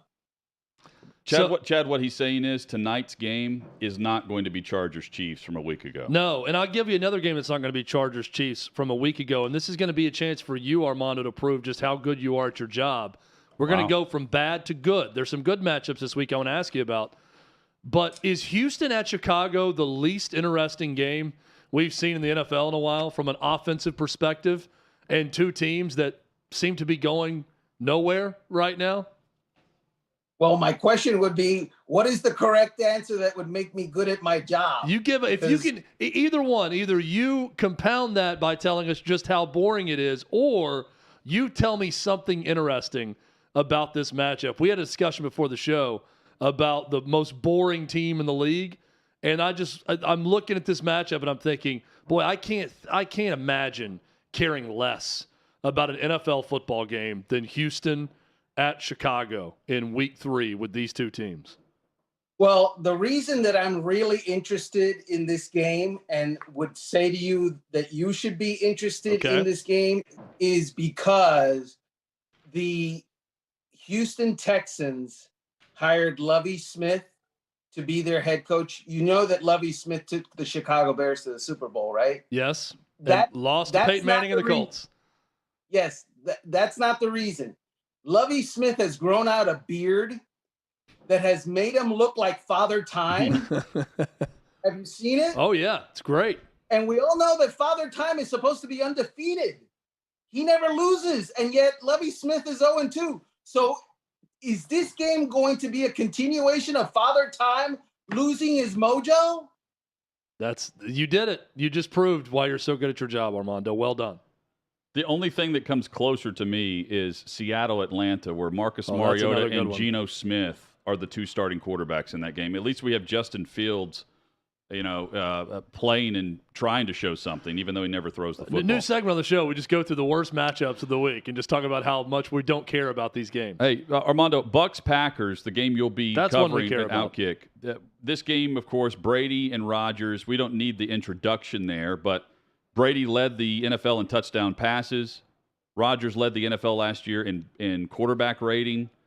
What do you expect this game to be? Because the Bucks defense so far has allowed, 13 points through 2 weeks. We know it was a struggle early for Green Bay like it always is, but last week they figured things out. Rodgers tends to do that against the Bears. And Brady is down several receivers, including Mike Evans. Also down about 10 pounds. Nobody notices that. Have you seen him? Yeah, he goes through these. He does these crazy juice cleanse things. I don't know the TB12 method, but his weight fluctuates. He does this right before the playoffs too. Yeah, that's what he looks like. He's like. Yeah, you're right. He looks like he's cutting weight for a fight. He's only thrown 2 touchdown passes, which there's a stat, if I can recall it and quote it to you correctly. Only 3 times in his 23-year career has he started, the first 2 games of the season with 2 touchdown passes or less. And this is the 3rd time. So something is amiss with the Bucs offense. You're right. Look, last week they didn't have Godwin. You didn't have Julio Jones. Perriman's on the injury report. Gage is on the injury report. They brought in Cole Beasley to save the day, and he's trying to learn the offense. So there are issues there. But what I can't believe the entire NFL is not talking about is the fact that yesterday, Aaron Rodgers told reporters in Green Bay that Tom Brady has physically regressed. And that, while he's mentally better than he used to be, he has physically regressed. Because we all know that Tom Brady is taking note of that. Sure. And Tom Brady, who thinks that someone looking at him funny is an offense, to thus requiring 4 touchdown passes, he's going to come after the Green Bay Packers. Intriguing game is Detroit and Minnesota for me. I see an okay team when I watch Detroit, believe it or not. And I wouldn't go as far to say they're legit. I know that's been a headline out there. Are the Lions legit? I believe they have some legit players when I watch them. They're scoring 35-plus a game. They've got a run game with DeAndre Swift, who's playing through hurt but not injured, which is a key factor for him. And I know that was a point of emphasis this offseason with him. Point being, I think the Lions are legit if their coach is legit. And we'll find out. I think a good coach wins with this team. And we'll find out if Dan Campbell does that. Interesting. So I think the Detroit Lions are between and betwixt. And they're going to be a 6 to 7, 8 win team. Is that good? I don't think so. They lost close games last year. And, but they lost those games. But everybody does. Right. I just see more explosion, firepower. I see an offense that is capable of putting up points and then shutting the door. Last week, they're up 22-0. The Commanders get 15 points unanswered. They just scored a 2-point conversion. And I'm thinking to myself, okay, Detroit fans, they can go ahead and head for the exits because we know how this ends. Following drive, they go right down the field, and they put up a touchdown with DeAndre Swift. And to me, that's a different offense than what I saw a year ago, where the team that's visiting doesn't pull the miraculous comeback. It's the opposite. The good team shut the door. And so I thought, well, maybe we find out just how good or legit, quote unquote, for the headlines out there, Dan Campbell and his staff actually is, because they got the pick right. Hutchinson, 3 first-half sacks. It looks very good. They can build around him in the trenches. And they've got some guys that are playing with confidence. They need to stay healthy, but every team does, Armando. I think they're a team to watch as an outside wild card, no one's talking about team that could get around 9 wins if they play this right. Well, you said 7. Wow. I mean, 2 to. If they win these close games instead of lose them, they can get to 9 wins. Right, but Jonathan, in the NFL, like 80% of the games are decided by 5 points or less. Right. So, but last week I asked you, who do you trust in the NFC? We named like 3 teams. I think they're Right. to me they're no different than Jacksonville. Jacksonville can point to the fact they're playing in the AFC South. The Lions can point to the fact they're in the NFC, and I think that bodes well for a storyline for them and a coach that's trying to get people to believe in what he's doing. you just watched Hard Knocks and you just No, love. I didn't watch it. I watched it. Hutton didn't watch a second of it. I actually loved Hard I didn't Knocks watch and it. Dan Cable. I'm just intrigued by what I've seen to start the season. I didn't pick them by any means, but I know Jacksonville has reason to point to the scoreboard and the how bad the division is. Detroit's actually playing well, and I know they're 1-1, but they're playing well and they're scoring points. Like there are so many offenses out there that are awful right now, and Detroit's not one of them. I don't think we're talking about them enough. Okay. We it's have gonna on this take show. More. Well, I'm sorry. Well, so let's say they're playing Minnesota this week. I feel like I'm on a used car lot, and I don't absolutely want not. your damn '69 Volkswagen. No. I'm no. This is no used car salesman. This is brand new car in Detroit. I see a different team. I don't want your Kia. There's no Kia either. You get top shelf, top of the line with this DeAndre Swift. Hey, they're playing Minnesota, and Minnesota is decidedly the second best team in the North if we're predicting these things. With Green Bay up top, I'm intrigued to see how they play this game against the Vikings. I think the Vikings. I think Swift can run it all over them this week with that defense. So if they win this week, they'll be 2-1, right?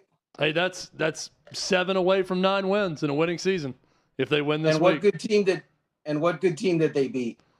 Minnesota, if they win this week. No. You don't think Minnesota's any good? No. Is Green Bay good? Yes. Okay. Well, they beat Green Bay badly in week 1. They slapped them around. They look bad in week 2 against Philly, no doubt. Philly looks great. Would we agree with that in the NFC right now? Yes. Through 2 games? Yes. Oh, hey, Armando, let me also clarify this. I'm not saying that the Lions are playoff worthy. I'm saying there will be a bad NFC team or teams that are going to be in the postseason with that 7 seed. Fair. And there's no reason why Detroit shouldn't be in that conversation. Well, and Philly was a bad team a year ago, I think, that got the 7 seed. I believe they had the 7 seed. They did. Last year out of the NFC in a bad conference. Now if A.J. Brown changes that team, certainly. They're a lot better. Hey. Who's going to be that bad NFC team to get the 7th spot this year, I guess is the question. Yeah. Someone will. Philly was a bad team early last year. At the end of the year, they were rolling. They figured it out. Would you, for the season, would you buy stock in Tua or Hurts right now for the season? If you had to pick one. Wow, that's a great question. That really is a great question. Hurts has a better team overall around him and a better offense because that offensive line can protect them. Have you seen? I wouldn't be surprised if the Buffalo Bills have eight sacks on Sunday. I would not be surprised. That offensive line in Miami, not only is it hurting, both their tackles may miss the game. I know one of them for sure will miss the game because he's on IR. And so Von Miller and Greg Rousseau and company, that's going to be pretty interesting. So and the Philadelphia Eagles, they have a really good offensive line. And now they've got weapons around Jalen Hurts. Oh, and both quarterbacks look very confident, though, which is it's a perfect setup and prove it years for both guys. Both great storylines to follow. And Armando's a great follow as well on social and at OutKick.com.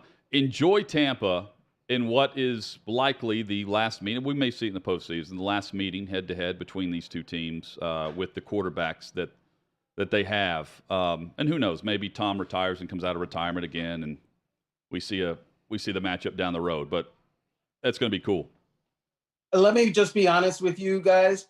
I'm going to push back on Detroit being good all year long. Go ahead. Because I've spent Thanksgiving in Detroit many years for covering that game, including for ESPN. It's not fun, and I don't want to start doing it now if they get good. Okay, so let's just that's fine. Hey, this show, Armando, for our visit for next week, we'll be rooting like hell for the Lions this weekend against the Vikings. We'll tell you that much. That'll make for a fun segment next week. Yeah, if we come back and they're 2-1. What's the backup? Blau? They'll have him at quarterback by Thanksgiving, so you're not going to have to worry. That could be bad for the Lions if David Blau is the guy under center for them at any point. Hey, a final thing quickly.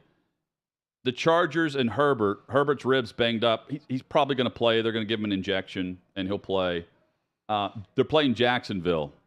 Josh Allen last week, I believe, had 3 sacks. He's playing well to begin the season on the defensive line. I'm saying the defender, Josh Allen. You give Jacksonville any chance there with the banged-up Herbert? Yes, because Justin Herbert, we're kind of entranced by, well, he fractured his rib cartilage and he threw that dime. That bomb, yeah. Yes, and then he was fine. I've been told it hurts him to call plays. Wow. Okay? In the huddle, it hurts. And then at the line of scrimmage, when he is calling the defenses or the protection, it hurts. Think about that. Just talking at a loud, like decibel, like I'm doing, it hurts. Stay tuned. What else is going to hurt is when Chad tries this moonshine pickle that's in front of him. So we're doing that when we come back. Armando, enjoy the weekend. We'll catch up next week. It's always a great segment with you. Thank you, man. All right, there's Armando Salguero, OutKick.com. Chad has the moonshine pickles from Old Smoky in front of him here at 6th and Peabody. Why do people hate Detroit so much? Paul's the same way. Ross Dellenger's coming up soon. Something about older football writers. They hate Detroit. Detroit's not fun. I don't like. I do like. I don't Ford understand Field. like hating a loser so much. They're such losers in the NFL. Like, what's to hate about them? They don't affect your team in a negative way ever. This is OutKick 360. I'm David Hookstead, host of American Joyride, where we sit down with some of America's greatest heroes and most unique personalities to hear their stories, just like this one. So this is a question I like to ask veterans. It's another opportunity to kind of shine a light on America, but also on the flip side of kind of and how some people are ungrateful. I think with young people my age and younger, they take a lot of things for granted, number one. And two, because to your previous point, life has been so easy, they don't seem to understand that things happened before them, but their lives were very difficult. And a lot of people paid a high price to be here. You're one of them. You know a lot of people who are one of them, and so on and so on. So when you hear young people trash America as a terrible country or a horrific place to live, what instinctually do you want to respond when you hear someone just acting like this is a terrible place? I have to keep my instincts in check. Quick story, true story. Right after getting back from Somalia, we were invited by the future mayor of New York, D.C., just a handful of us, to go to New York City and to lead the Veterans Day Parade in November. By the way, the future mayor of New York City was Rudy Giuliani. And Giuliani invited me and about 5 of the Rangers to show up and to start the Veterans Day Parade and to walk it down Fifth Avenue. And while we were in uniform and getting ready to stage at the start of the Veterans Day Parade, no exaggeration, we were accosted in the subway by people who were screaming at us and spitting on us and calling us baby killers. And all of this is because of what they saw in the news about Somalia. And my buddy next to me went berserk and almost killed somebody in the subway. And I had to grab him and remind him, he doesn't know, the guy that's assaulting you right now doesn't know what you've gone through and will never understand what you've gone through.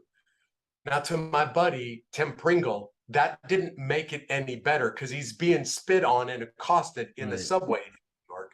But I also reminded him he doesn't have to know and he will never understand because he lives in a country where you have done for him what he didn't have to do for himself.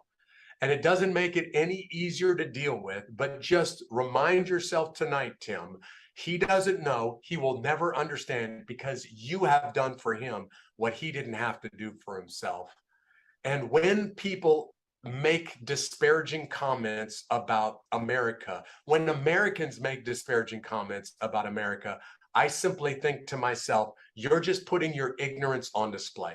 You don't know what you don't know, and you're broadcasting to the world what you don't know because you have never had to be in the shoes or the boots of the guys and gals that I served with. And if you did, you would never make these comments. Because let's just be honest, America is not perfect, not even close. But I've been all over the world, and there is not another nation on earth, not even close to the freedoms that you have in America. So complain all you want, but you can't go anywhere else and find better, not even close. That is a great answer. It's an answer that I like to hear. The reason I asked that is I went to college kind of when the Iraq War was not in a great place, I think is what would be a way to say. It wasn't as bad as 06, 07. And I was a poli-sci guy, so I had classes with young people, and they talk about like American soldiers were over there like slaughtering kids or just stuff like that. I'm like, you guys have no idea what you're talking about. And not only that, you're saying those things from the air-conditioned campus of the University of Wisconsin. You're never going to get on a plane and fly over there, but you'll critique, you'll judge people you don't know, and that always drove me up the wall. And I feel like, unfortunately, that anti-American mindset seems to be getting more and more common.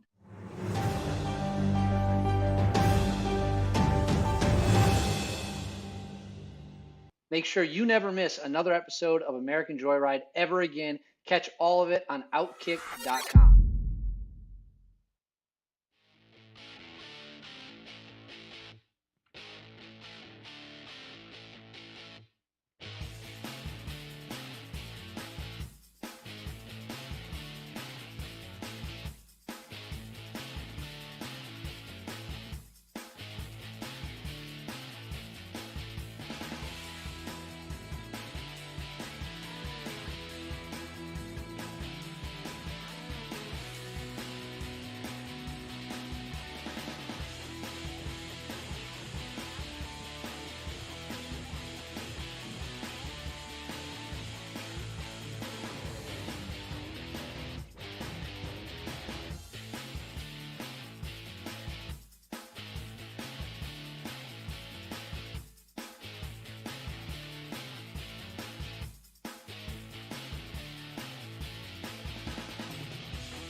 OutKick 360 rolls on. We've had many people chime in about the set and the different things we change in and out. The one thing that's been sitting in front of Chad for several weeks are the Old Smoky Moonshine pickles.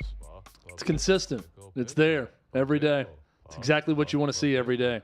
This moonshine jar with pickles in it. A buddy of mine sent me a text, Hutton, and said, every day I watch the show, and every day I see this jar of pickles in front of you, and every day I hope it's the day that you will just lean over and just randomly eat a pickle on the show. There's a great Cameron Crowe film, Almost Famous, about a fictional rock band trying to be on the cover of Rolling Stone. And the lead singer, played by Jason Lee, has this great speech about it is his role to do what is necessary and do what is needed to get the crowd going. that at any point he's got to find the one person not getting what they want out of the show, and he's going. It's more profane language in the movie. But what I'm saying is the way he says it, it's my job to get to that person and make sure they're enjoying themselves. So, to my one buddy who texted me that he wanted me to open it, I'll open it here. Okay. Great shot of my iPhone 7 also. Really glad that you were able to open that. I need to go over here because I don't want to get it on my computer. Okay. So, all right, here we go. Here we go. Chad's trying the Old Smoky Moonshine Pickle. We're going to get to it before we have to go to break, too. Yep. Moonshine Pickle, here we go. First impressions. You taste the moonshine? Oh, yeah.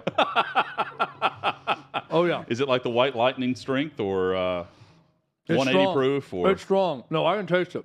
It takes a solid 7 seconds to taste the alcohol. But man, oh man, is it there. This thing's been sitting up here for about 8 months, too. Enjoy. You can get these at 6 and Peabody, by the way, right outside this door. Chad's going to finish his pickle. Then Ross Dellenger joins us from SI. That's next on OutKick 360, college football. Cheers. Next. If you're looking to place a bet on a game today or a futures wager, head to OutKick's Odds Finder. OutKick.com/odds is where you're going to find spreads, totals, and moneyline odds for every upcoming game. And I love it because it's super easy to navigate. Bookmark OutKick.com/odds and make OutKick bets a part of your daily sports betting routine. For bets decided by season-long results, check out OutKick's Futures Finder at OutKick.com/futures. Just select your state and place your bet. It's that simple. And similar to the Futures Finder, the Prop Bet Finder allows you to search by player, team, or game for any sport. Check out OutKick.com/props, and from there, click the odds tab. You're going to go directly to the sports book to make your bet. Boost your game day experience with OutKick bets. OutKick.com/betting. Get the edge with OutKick bets.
Glad you're with us, and just like that, the final hour is here. From 6th and Peabody with Yeehaw Beer and Old Smoky Moonshine in Nashville, we welcome you to the OutKick 360 across the OutKick Network. No Paul today, back with us tomorrow with Chad Withrow. I'm Jonathan Hutton.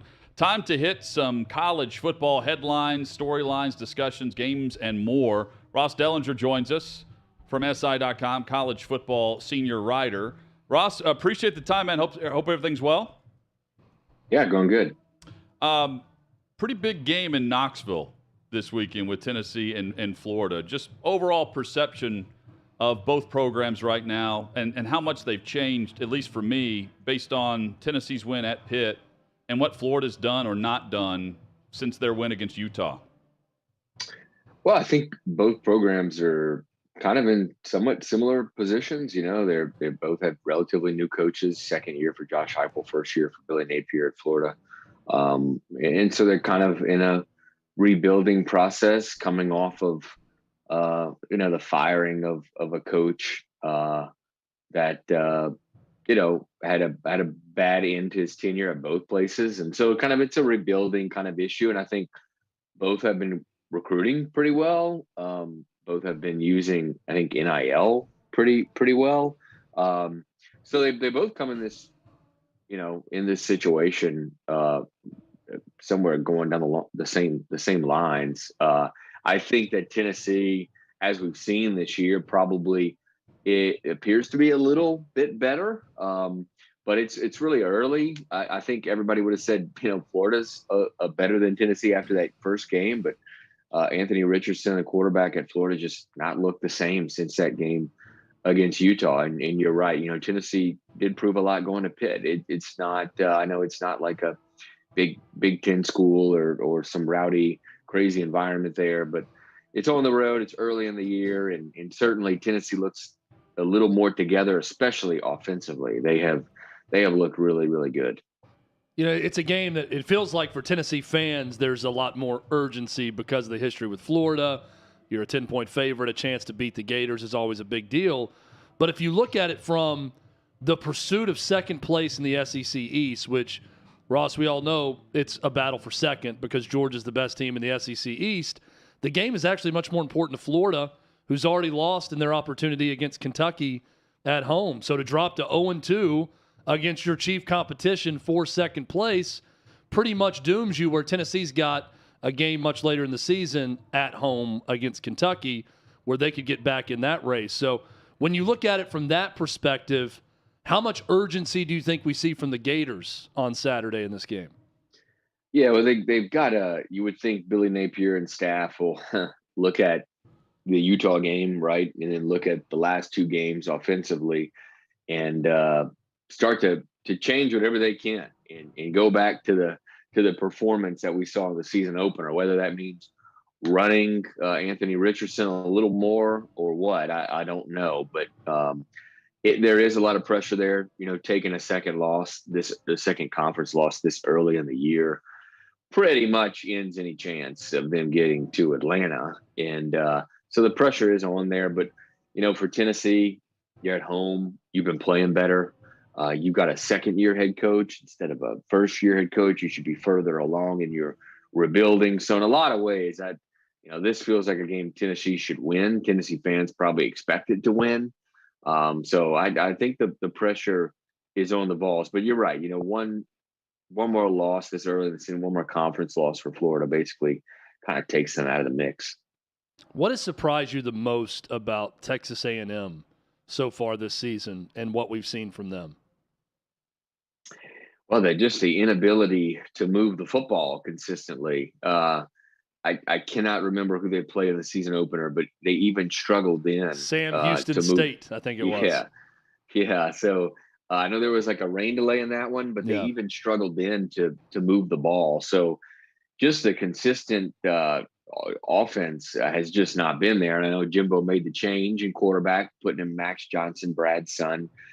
And I don't know that that we saw it really make any big improvement against Miami.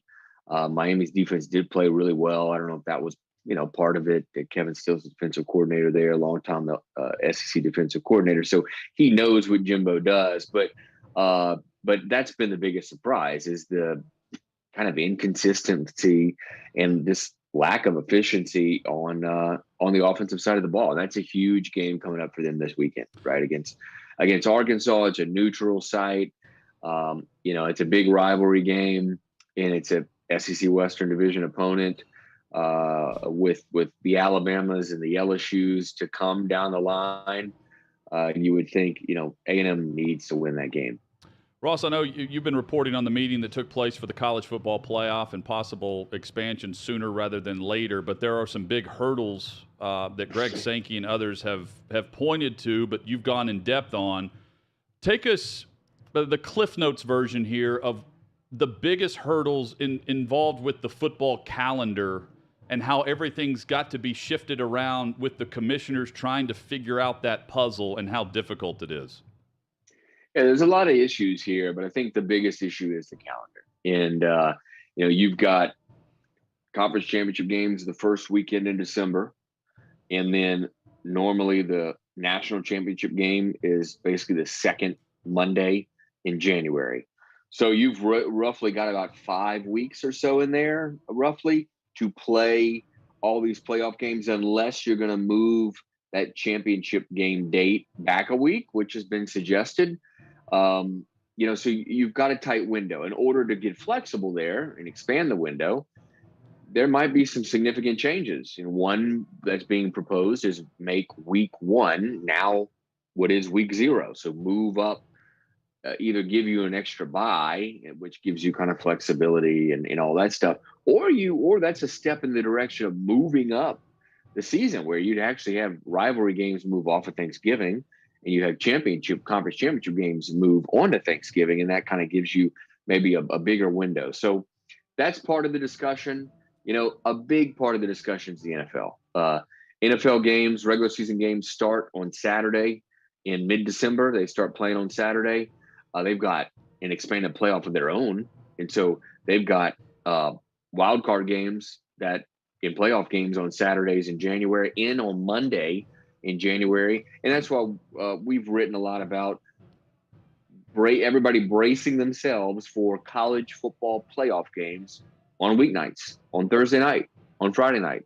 I think it's maybe possible, but there's just a lot of moving parts. And then on top of all that, you've got graduation that happens in December.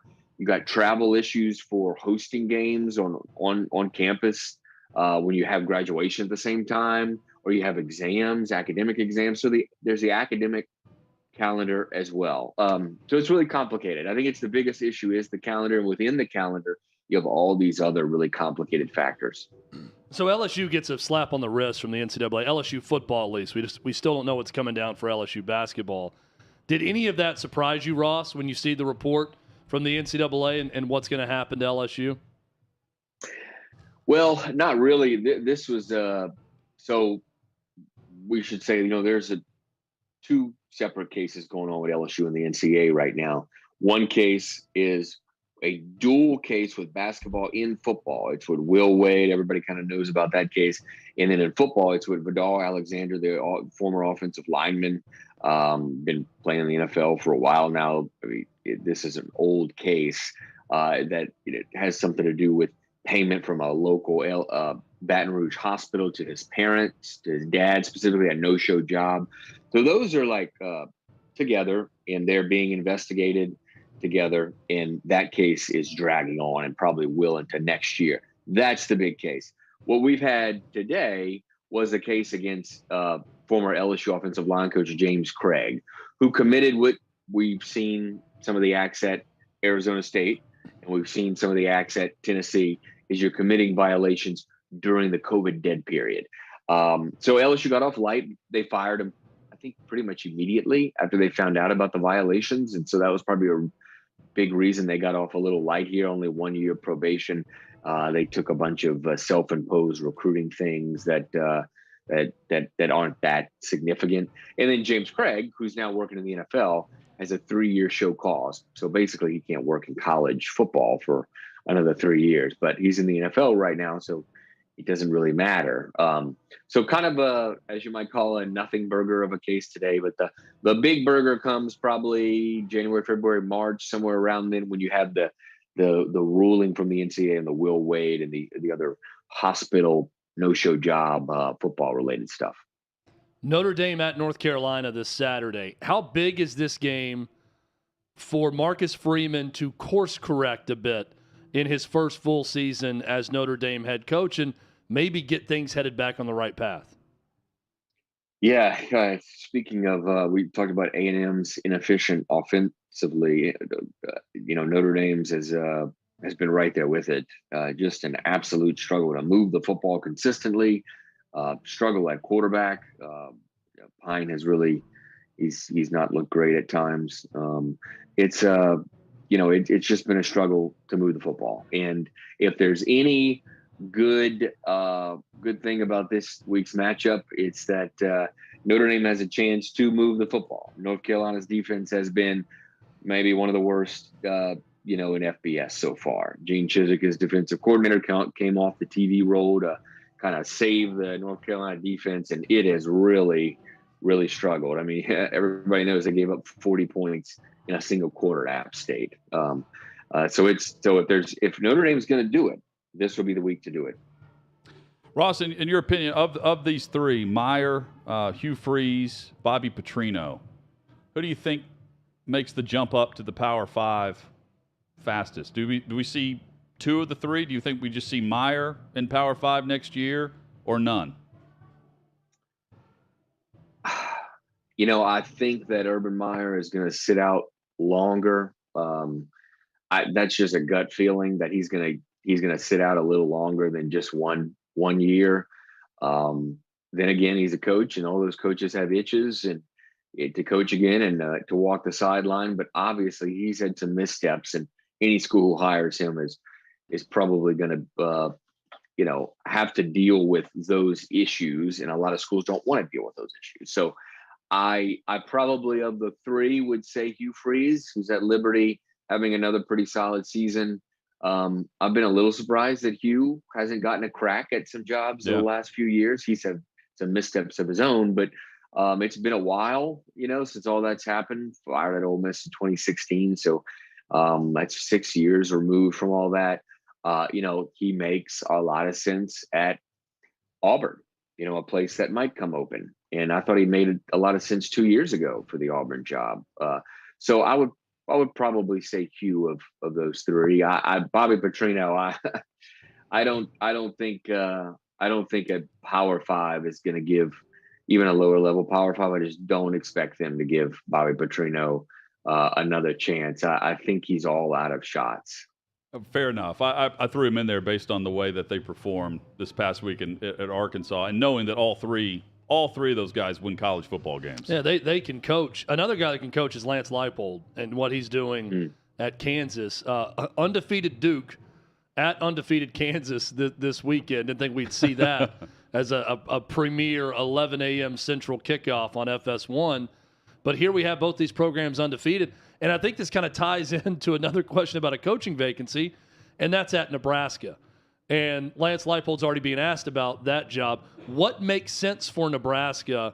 And we can talk about this, Ross, from the context of the job that Leipold's doing at Kansas. Oh, right. It's incredible what he's doing at Kansas so far.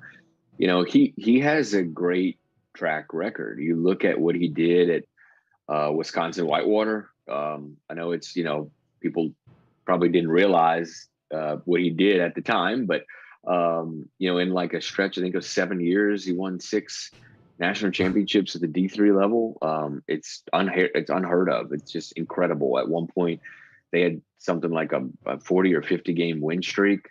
And then he went to Buffalo and won. Another pretty difficult place to win at Buffalo. It took him to a couple of bowl games, I believe, or maybe 3 bowl games his last 3 years. They won 10 games one year at Buffalo.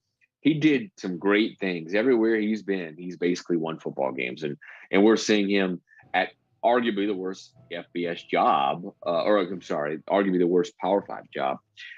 He's winning. And it's really been fun to watch. And he's a good guy who's kind of a journeyman type. He's 58 years old, and he does have a connection to Nebraska, right? He was there for maybe 15 years or so, close to 15 years, with Osborne late, I believe, or Frank Solich. I think he was there with Frank Solich. I think he was there 01 to 03 with Solich. And maybe 01, 03. Yeah, maybe. Oh, you know what? He was at Nebraska Omaha. Yeah. That's right. But so he was in Nebraska, not at Nebraska. But yeah, for a couple of years he was with Frank there. So he's got a connection to obviously that part of the country. And you would think that he would be high up. The thing is, it's really early, right? They're just 3-0. It's just 3 games in. So give it some time to see if Kansas is for real. We'll find out a little more this weekend, but we'll really find out next weekend. They have a trip to Iowa State. Ross, I really appreciate the visit, man. Great work as always at SI. We love the follow, and hopefully we'll catch up with you down the road here in the college football season. All right, guys. See y'all. Yeah, there's Ross Dellenger, Sports Illustrated college football reporter. He does a lot of the behind-the-scenes reporting on college football playoff.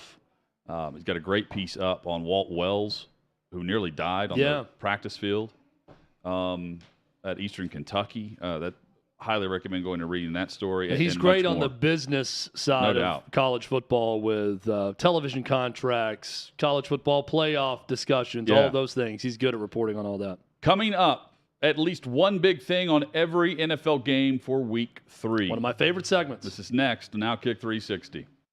Listen, if you missed my show, don't at me.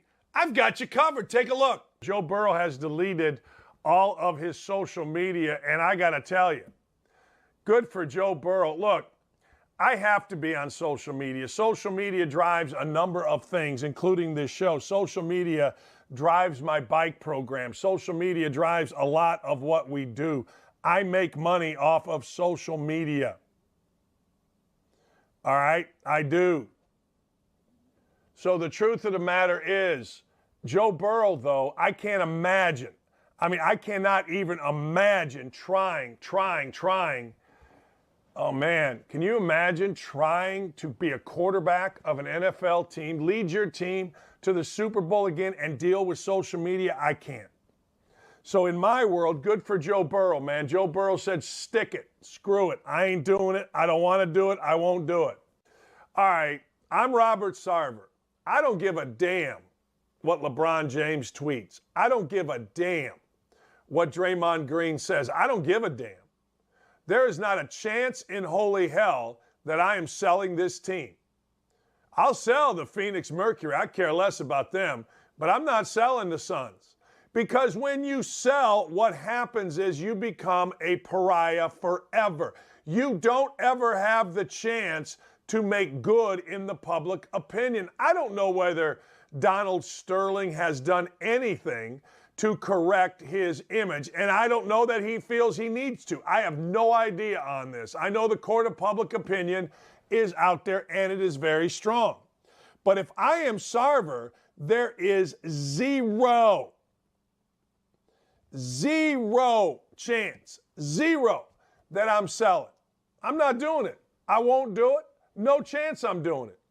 Hey, good, Draymond Green, I'll be around here a hell of a lot longer than you'll be. Adios. 9 to 11 Eastern time at OutKick.com. Hi, guys. It's Tommy. Don't forget to follow me on Instagram, Twitter, and Facebook at Tommy Lahren. And in case you missed my last show, here's what you missed. CNN's Don Lemon got a history lesson on the slave trade and the supply chain, and it gives me great pleasure to share my final thoughts on the great humbling of Mr. Lemon.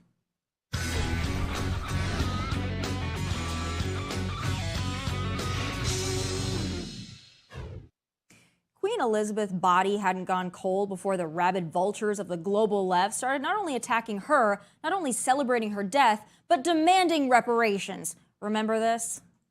She wore a crown with pillaged stones from India and Africa. And now what you're seeing, at least in the Black communities that I'm a part of, they want reparations. Yes, rich, elite TV personalities who have never been enslaved, nor do they know anyone who's been enslaved, demand payback for historical injustices. That's the bedrock of the woke movement in all its nonsensical, whiny, and moronic glory. But it wasn't just the View's Sunny Hostin who had the classless audacity to go on national television and say such a stupid thing as much of the world mourned a beloved queen. There's women in this equation, too, who have been empowered by popular culture and the mainstream media to be single mothers, and they don't need a man, they don't need anybody. That's part of this cultural equation, too. And flip on any award show, any TV show, any pop culture show, and you see that being reinforced. So what's your message to the women out there that are also in these difficult positions? Oh, I think that, women are, we're equal opportunity here. Women are just as equally a problem too, because we have this culture of toxic baby mamas, women who want to force men out of the relationship. They use the system of the family court system, child support system to gain leverage and create toxic environments. Make sure you tune in tonight at 7 p.m. Eastern on OutKick.com as I sit down with MMA fighter Joel Bauman. He's taking on the Hollywood elitists, and you don't want to miss it.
From 6th and Peabody with Yeehaw Beer and Old Smoky Moonshine. Alongside Chad Withrow, I'm Jonathan Hutton. Glad you're with us for OutKick 360. Chad, we've got a great college football slate again. It's tiered a bit this week. We'll have a full preview tomorrow, but Tennessee, Florida, and then A&M, Arkansas, two must-see matchups. Wisconsin, Ohio State. I'm eager to see Ohio State against Wisconsin from their passing game perspective against Wisconsin's secondary, which leads the Big Ten right now in takeaways, interceptions with 7. Told Bobby Carpenter yesterday, I don't think it's close at the end, but I think it's an entertaining game for the Big Ten perspective, especially given the fact that Wisconsin's got to show something after what we saw earlier with Washington State. NFL, by the way, kicks off tonight. We've got the second week of Thursday Night Football on Amazon. One quick thing on college, by the way. One game that's pretty interesting to me that's taking place tonight, West Virginia at Virginia Tech. Is a Thursday night game. Tonight. We got a bigger NFL game tonight, but that game's at 6:30 on ESPN, 6:30 Central. But interesting game there. We've got good. This is the rare week where I think we have a good Thursday night and Friday night college matchup. Virginia at Syracuse. Syracuse is 3-0 to start the season. Knocking off Purdue. Decent little ACC game. 2-1 Virginia at 3-0 Syracuse.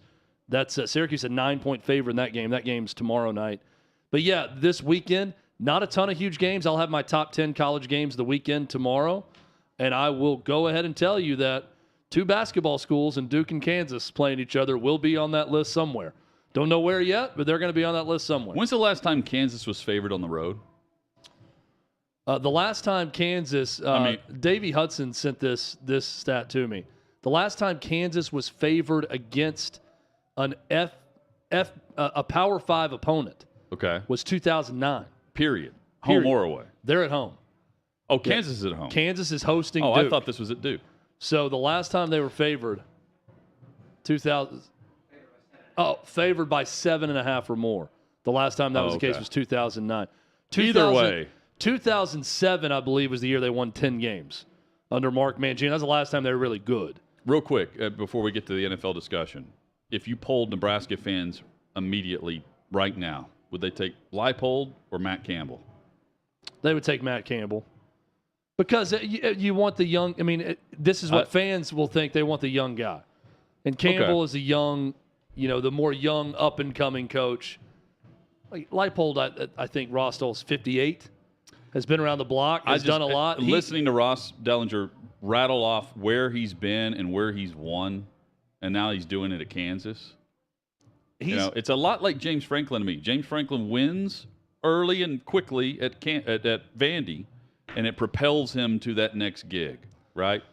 He coached with Solich at Nebraska from 01 to 03. Then he was the head coach at Nebraska Omaha and won a ton there. And then he went to Wisconsin Whitewater in Division III, won 6 national championships. He had Buffalo in the top 25. He won 10 games at Buffalo. That's crazy. In year 2 at Kansas, they beat West Virginia. They I forget who they beat last week, but I mean they're 3-0. They beat Houston. They won at Houston as a double-digit underdog going into the game, and here they are 3-0. I mean he's a great coach. Nebraska would do well to hire him, but Matt Campbell would be great too. That'd also be a good option. They're going to have good options. I keep seeing Jim Leonard, who's the defensive coordinator at Wisconsin, who's a former Wisconsin player, high up on Nebraska's list. Mm-hmm. I don't know if that's legit or if he just has a really good agent. It's one of those where I'm not quite sure why he's getting mentioned everywhere. I mean, he's a good young coach. I think he's 38, Jim Leonard. He probably has the same agent as everyone, right? Yeah. Knowing him. Week 3 kicks off tonight, Pittsburgh and Cleveland. It's time for at least one big thing on every NFL game for Week 3 on OutKick. Chad, Steelers at the Browns. This game has the makings for a hard-nosed, physical throwback game, right? This is not Chargers-Chiefs from a week ago. The Steelers have struggled to find pressure if T.J. Watt is not on the field. They failed to record a sack last week for just the 3rd time since 2017. On offense, it's been predictable personnel and predictable play calling. Matt Canada is getting a lot of heat as the offensive coordinator.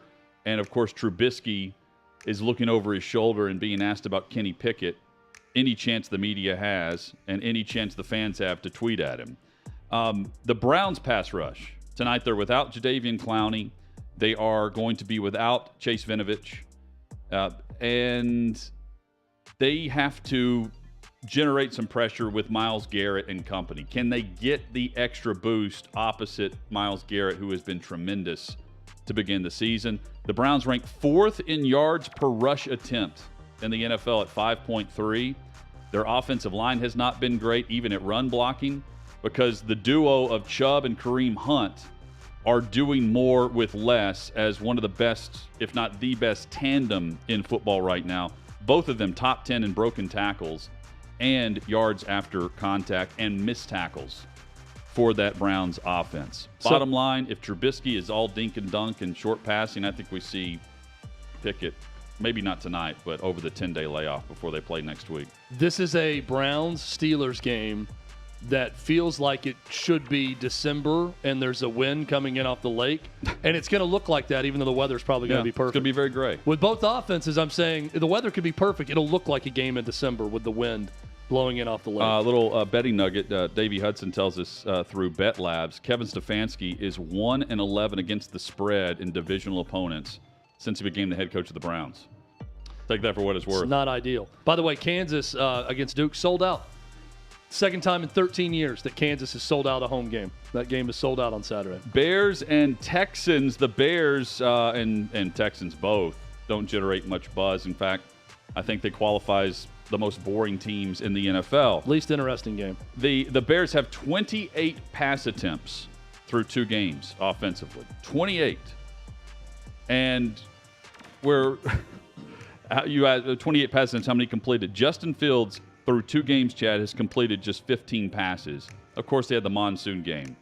He's completed 15 passes in 2 weeks of football. The Bears, they run the ball 65, we'll call it 66% of their offensive plays. That's the most in the league. The 49ers are second at 59 in the league. And, of course, both of those teams played in that monsoon in week 1. Titans and Raiders, 2 teams that should be able to run the football. The Titans haven't been able to. Devontae Adams had just 2 catches for 12 yards a week ago when the Cardinals came back to beat the Raiders. The Raiders have an 0-2 Titans team that has something to prove. The Raiders, of course, 0-2. Their next opponents after Tennessee, the Broncos and the Chiefs. I think Las Vegas has to win 2 of those 3 games coming up, starting this week, to have their playoff hopes still within reach. Tennessee, by the way, tied for first in the league in punt attempts per game at 6. Colts and Chiefs, it's the home opener for Indianapolis. They are 0-1-1.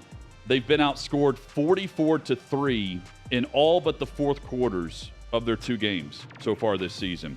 Matt Ryan on Sunday, 6 of 30 passing, 195 yards. He threw 3 interceptions.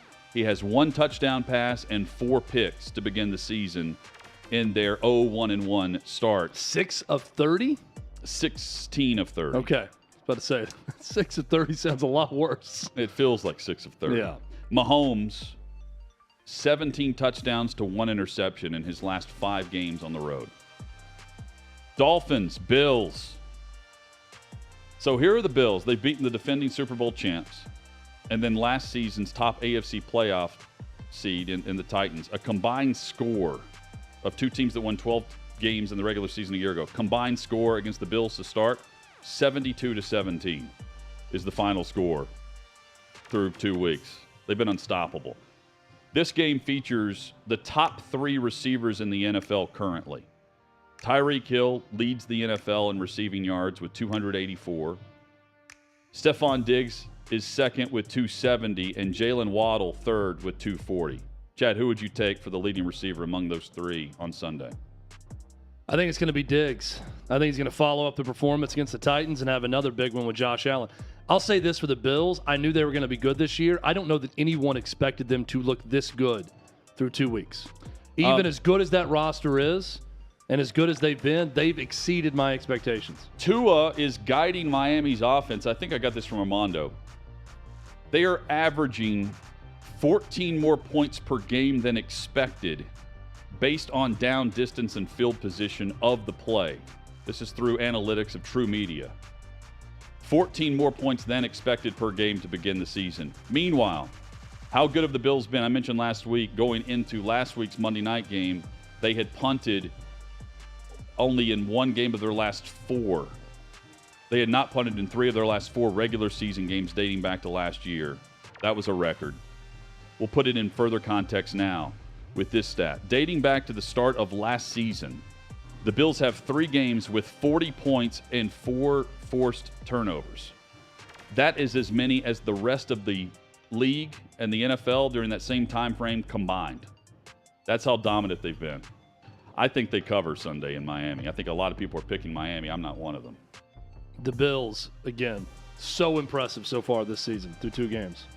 Armando Salguero, hide your ears. Vikings and Lions preview headed your way. He's not watching. Dating back to the last game of 2021, the Lions have scored 35 or more points in 3 consecutive games. It's extremely rare. The last time that's happened for them was in 1952, where they were winning championships with Buddy Parker.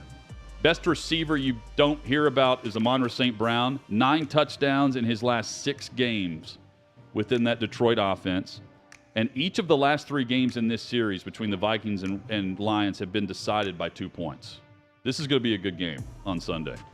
Patriots, Ravens. By the way, Hutton, I agree with you on the Lions. I think that they are a slightly better than we expected coming into the season. And they're not some great team, but they're going to show a lot of progress in year 2 under Dan Campbell. They can run the football in Minnesota this Sunday. The Vikings are allowing over 5 yards per carry defensively.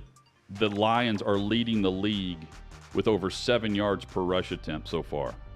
Patriots, Ravens, dating back to last year, Baltimore has blown 5 fourth-quarter leads, and they gave up a 28-point deficit last week to Miami in the fourth quarter, giving up to 28 points and allowing Miami to come from behind. They were down 21 going into the fourth, and Tua and company put on a show. Mac Jones, he has a 67% completion percentage through his first 19 starts. He can pass Chad Pennington for the highest completion percentage by a quarterback in his first 20 starts on Sunday if he completes the football against Baltimore. I did not expect to hear the name Chad Pennington during your rundown of games. So there you go. It's something for everyone. And I did not know that Chad Pennington owned that record. What would you say Joe Burrow is on pace for to be sacked this season? Well, he was sacked 7 times in the first game. Yep, and 6 last week. So 13. So got a ways to go. Doing the math, 900. Yeah, close. 110. He's on pace to be sacked 110 times. Feels right like now. 900 times. How rare is it? By the way, the Bengals are facing the Jets. The Jets and Giants both won last week. And in September, that's only happened once in the last 3 years where both teams have won on the same weekend in September. Breece Hall, by the way, for the Jets, he leads all the rookie running backs with 121 scrimmage yards.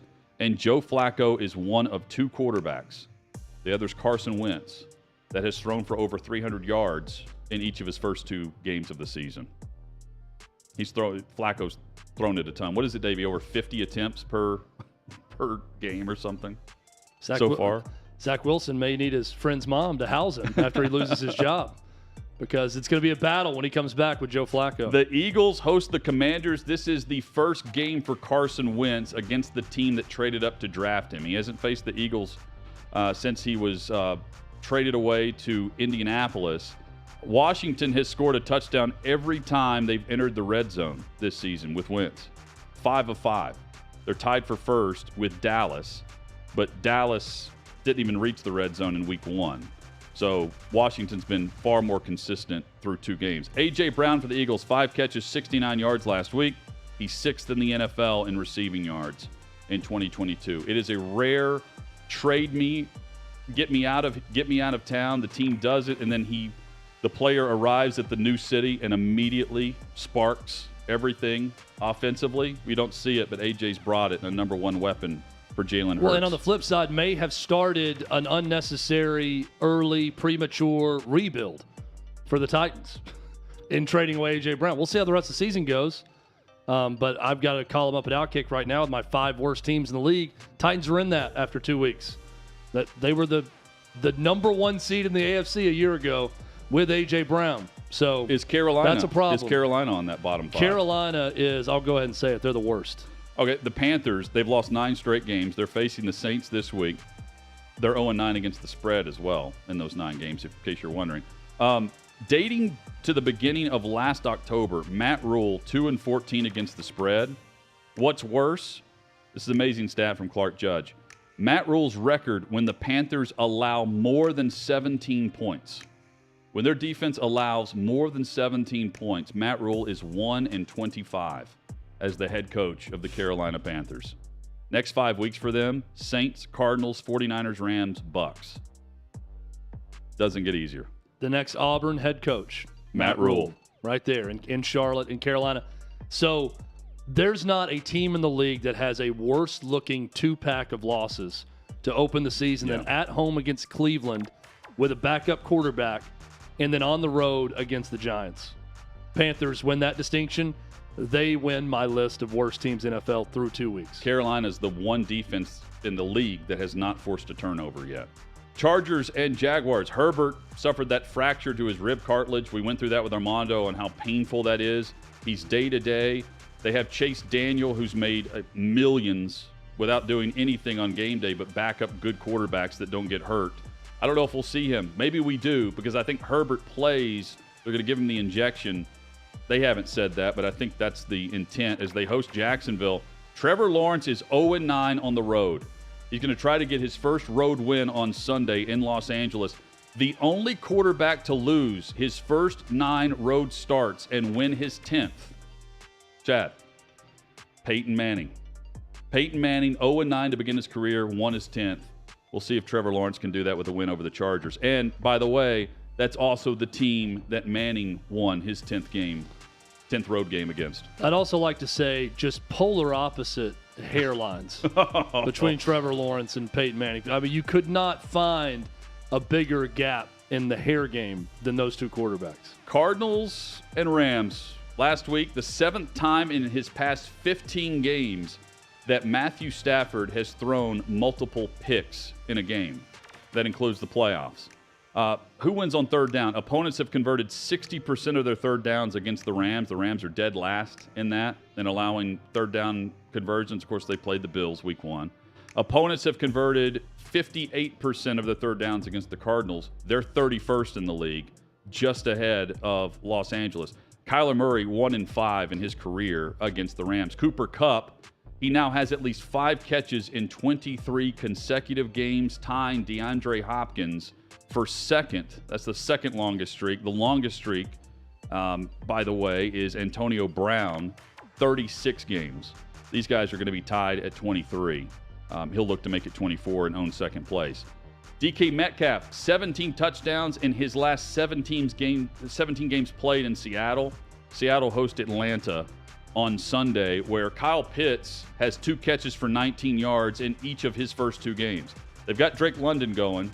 They need to get Kyle Pitts going offensively. He is supposed to be the weapon. He's the unicorn player at tight end, and he's done nothing so far this season. Got to change. The Buccaneers' defense is for real. They've allowed 13 points in their first 2 wins. Tampa Bay's 2-0. The rest of the division is 1-5. There's your playoff hope, despite the offensive weapons not being anywhere up to par for Tampa Bay currently, especially going into this game. Mike Evans is suspended. Chris Godwin and Julio Jones, they both missed last week's game due to injuries. That could potentially leave us with Brashad Perriman, Russell Gage, and Scotty Miller as the 3-pack. They also have Cole Beasley on their practice squad currently. The Bucs have the Chiefs after Sunday's meeting against the Packers. Rodgers comes to town to Tampa Bay looking for win number 2 after losing week 1. Broncos and 49ers on Sunday Night Football. Jimmy G taking on Russell Wilson on the opposite sideline. San Fran leads the league in average time of possession offensively. 35 minutes, nearly 36 minutes of possession time offensively for San Fran. The Broncos have been flagged for 3 delay of game penalties through 2 games. And that's with Nathaniel Hackett. To me, that's just discipline and getting a play call in. He's calling plays as the head coach. They were flagged, the Broncos were, twice all season last year for that same penalty, delay a game, with far less talent at quarterback. This game feels bigger for Denver, to me, yes, than San Francisco. Yes. Denver leads the league in 103 penalty yards per game on average. That goes back to poor coaching by Hackett as well. Giants and Cowboys on Monday Night Football. Jerry Jones said he would walk to New York if that meant that there is any type of quarterback controversy where Cooper Rush continues to win and play well and Dak Prescott is ready to return or could return, I think is how it's been phrased. Like, do we need to play him a week earlier? He said he would walk to New York if that were the case, where they had a big decision to make. Dallas has won 9 of their last 10 against the Giants. Cooper Rush is 2-0 in his 2 games started in the league. Micah Parsons, 15 pass rush wins this season. That's the most by any NFL defender. There are 7 teams with 15 or fewer pass rush wins total through 2 weeks. And Micah Parsons has it solo and has been extremely dominant. That is from NFL Next Gen Stats. The Giants have not started 3-0 since 2009. Sterling Shepard is a big reason why they've been able to move the football, throwing the football. He's back. He looks healthy. He's back from that Achilles injury, Chad. 6 catches last week. He has 6 or more catches in his last 2 games against the Cowboys defense. Giants starting 3-0. No one would have expected that, and they got a great chance against Cooper Rush in the Cowboys in this game. So that would be quite the story. What do you think is the biggest lopsided game of the weekend? Just going through it. I think it's Rams-Cardinals, because I think the Cardinals last week was, it was flukish based on the comeback that we saw and how they went about doing it. Oh, I'm taking man. the Rams big. I think Indy's really bad. I think KC might go in there and house Indy in this game. That sets up my scenario for next week then. For the Titans I keep saying it's here. They're playing twice in 3 weeks. I know that Titans Indy's play there next week. Indy's recovered from 0-3 before. I feel like maybe Andrew Luck was the quarterback when they did that, or maybe it was Rivers. No, they started 0-3 last year. They were 0-3 last year? They started 0-3 last year, and they went into week 16 needing a win. And they lost to the They had the Raiders. They hosted the Raiders and lost that game. And then they lost at Jacksonville. Winning in, and they lost at Jacksonville. If it's the most lopsided game of the week and they lose at home to Kansas City badly, this still, to me, feels a lot different. They feel dead to me at that point. No, because you're right. I mean, they This started 3-0 bad. This 0-3 would be different. They started bad last year, 0-3. They finished how they started last year, right? And then this year they've started as they finished, losing to Jacksonville. And, I mean, not even scoring after trying to prove that it was Wentz's problem. Meanwhile, he's been okay. Yep. He's been okay. Coming up, we get you ready for Thursday Night Football. We'll give you some picks. I've got 2 props I'm playing right now at DraftKings. Chad, you can follow along if you'd like. To hear You can also go against them. Right now. You can also go against them if you hate them. That's fair too. That means one of us will win money if you do that. That's next on OutKick 360. I'm David Hookstead, host of American Joyride, where we sit down with some of America's greatest heroes and most unique personalities to hear their stories, just like this one. So this is a question I like to ask veterans. It's another opportunity to kind of shine a light on America, but also on the flip side of kind of and how some people are ungrateful. I think with young people my age and younger, they take a lot of things for granted, number one. And 2, because to your previous point, life has been so easy, they don't seem to understand that things happened before them, but their lives were very difficult. And a lot of people paid a high price to be here.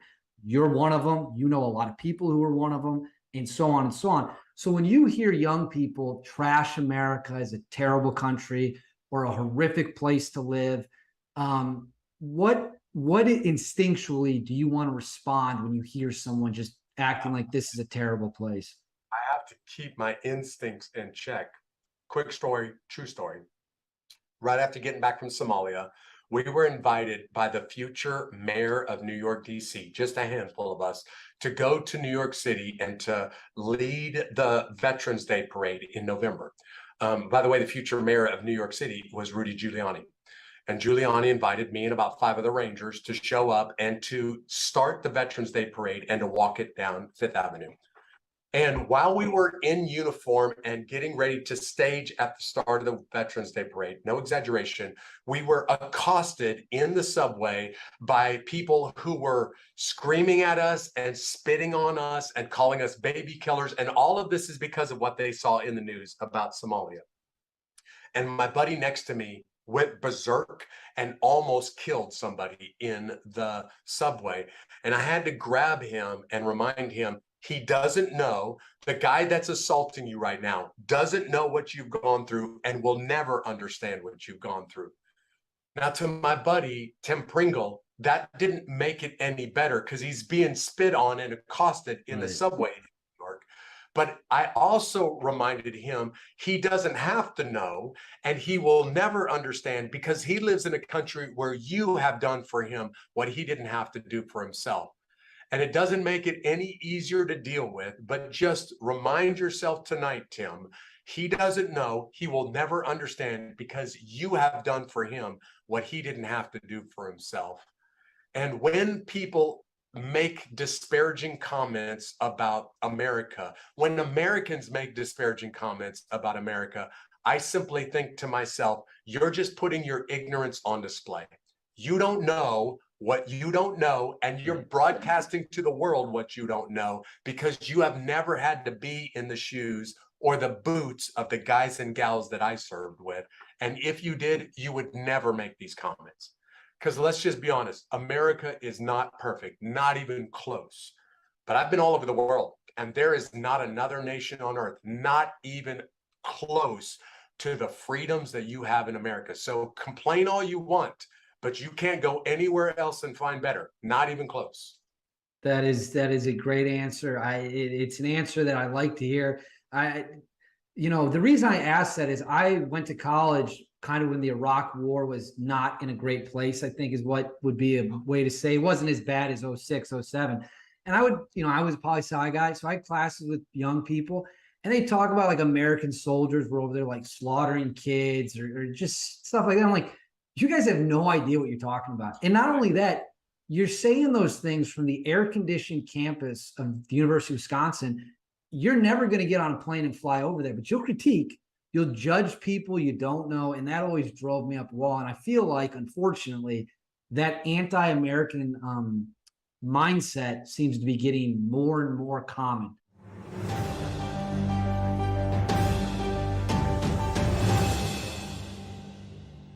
Make sure you never miss another episode of American Joyride ever again. Catch all of it on OutKick.com.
OutKick 360 rolls on. DraftKings, you can bet $5, win $200 in free bets for all new DraftKings users. You got to be 21 years or older. This is for first-time DraftKings Sportsbook customers. DraftKings updating its NFL offer to bet $5, win $200 in free bets. The offer goes live right now, and then it's live through November the 20th. You got some time here. OutKick.com/betting. OutKick.com/betting. You bet 5 or more on any NFL pregame money line. You could do this. You could sign up at least $5 or more. Make sure it's your first bet. You could take Pittsburgh or Cleveland in the money line. If you win that bet, you win $200 in free bets.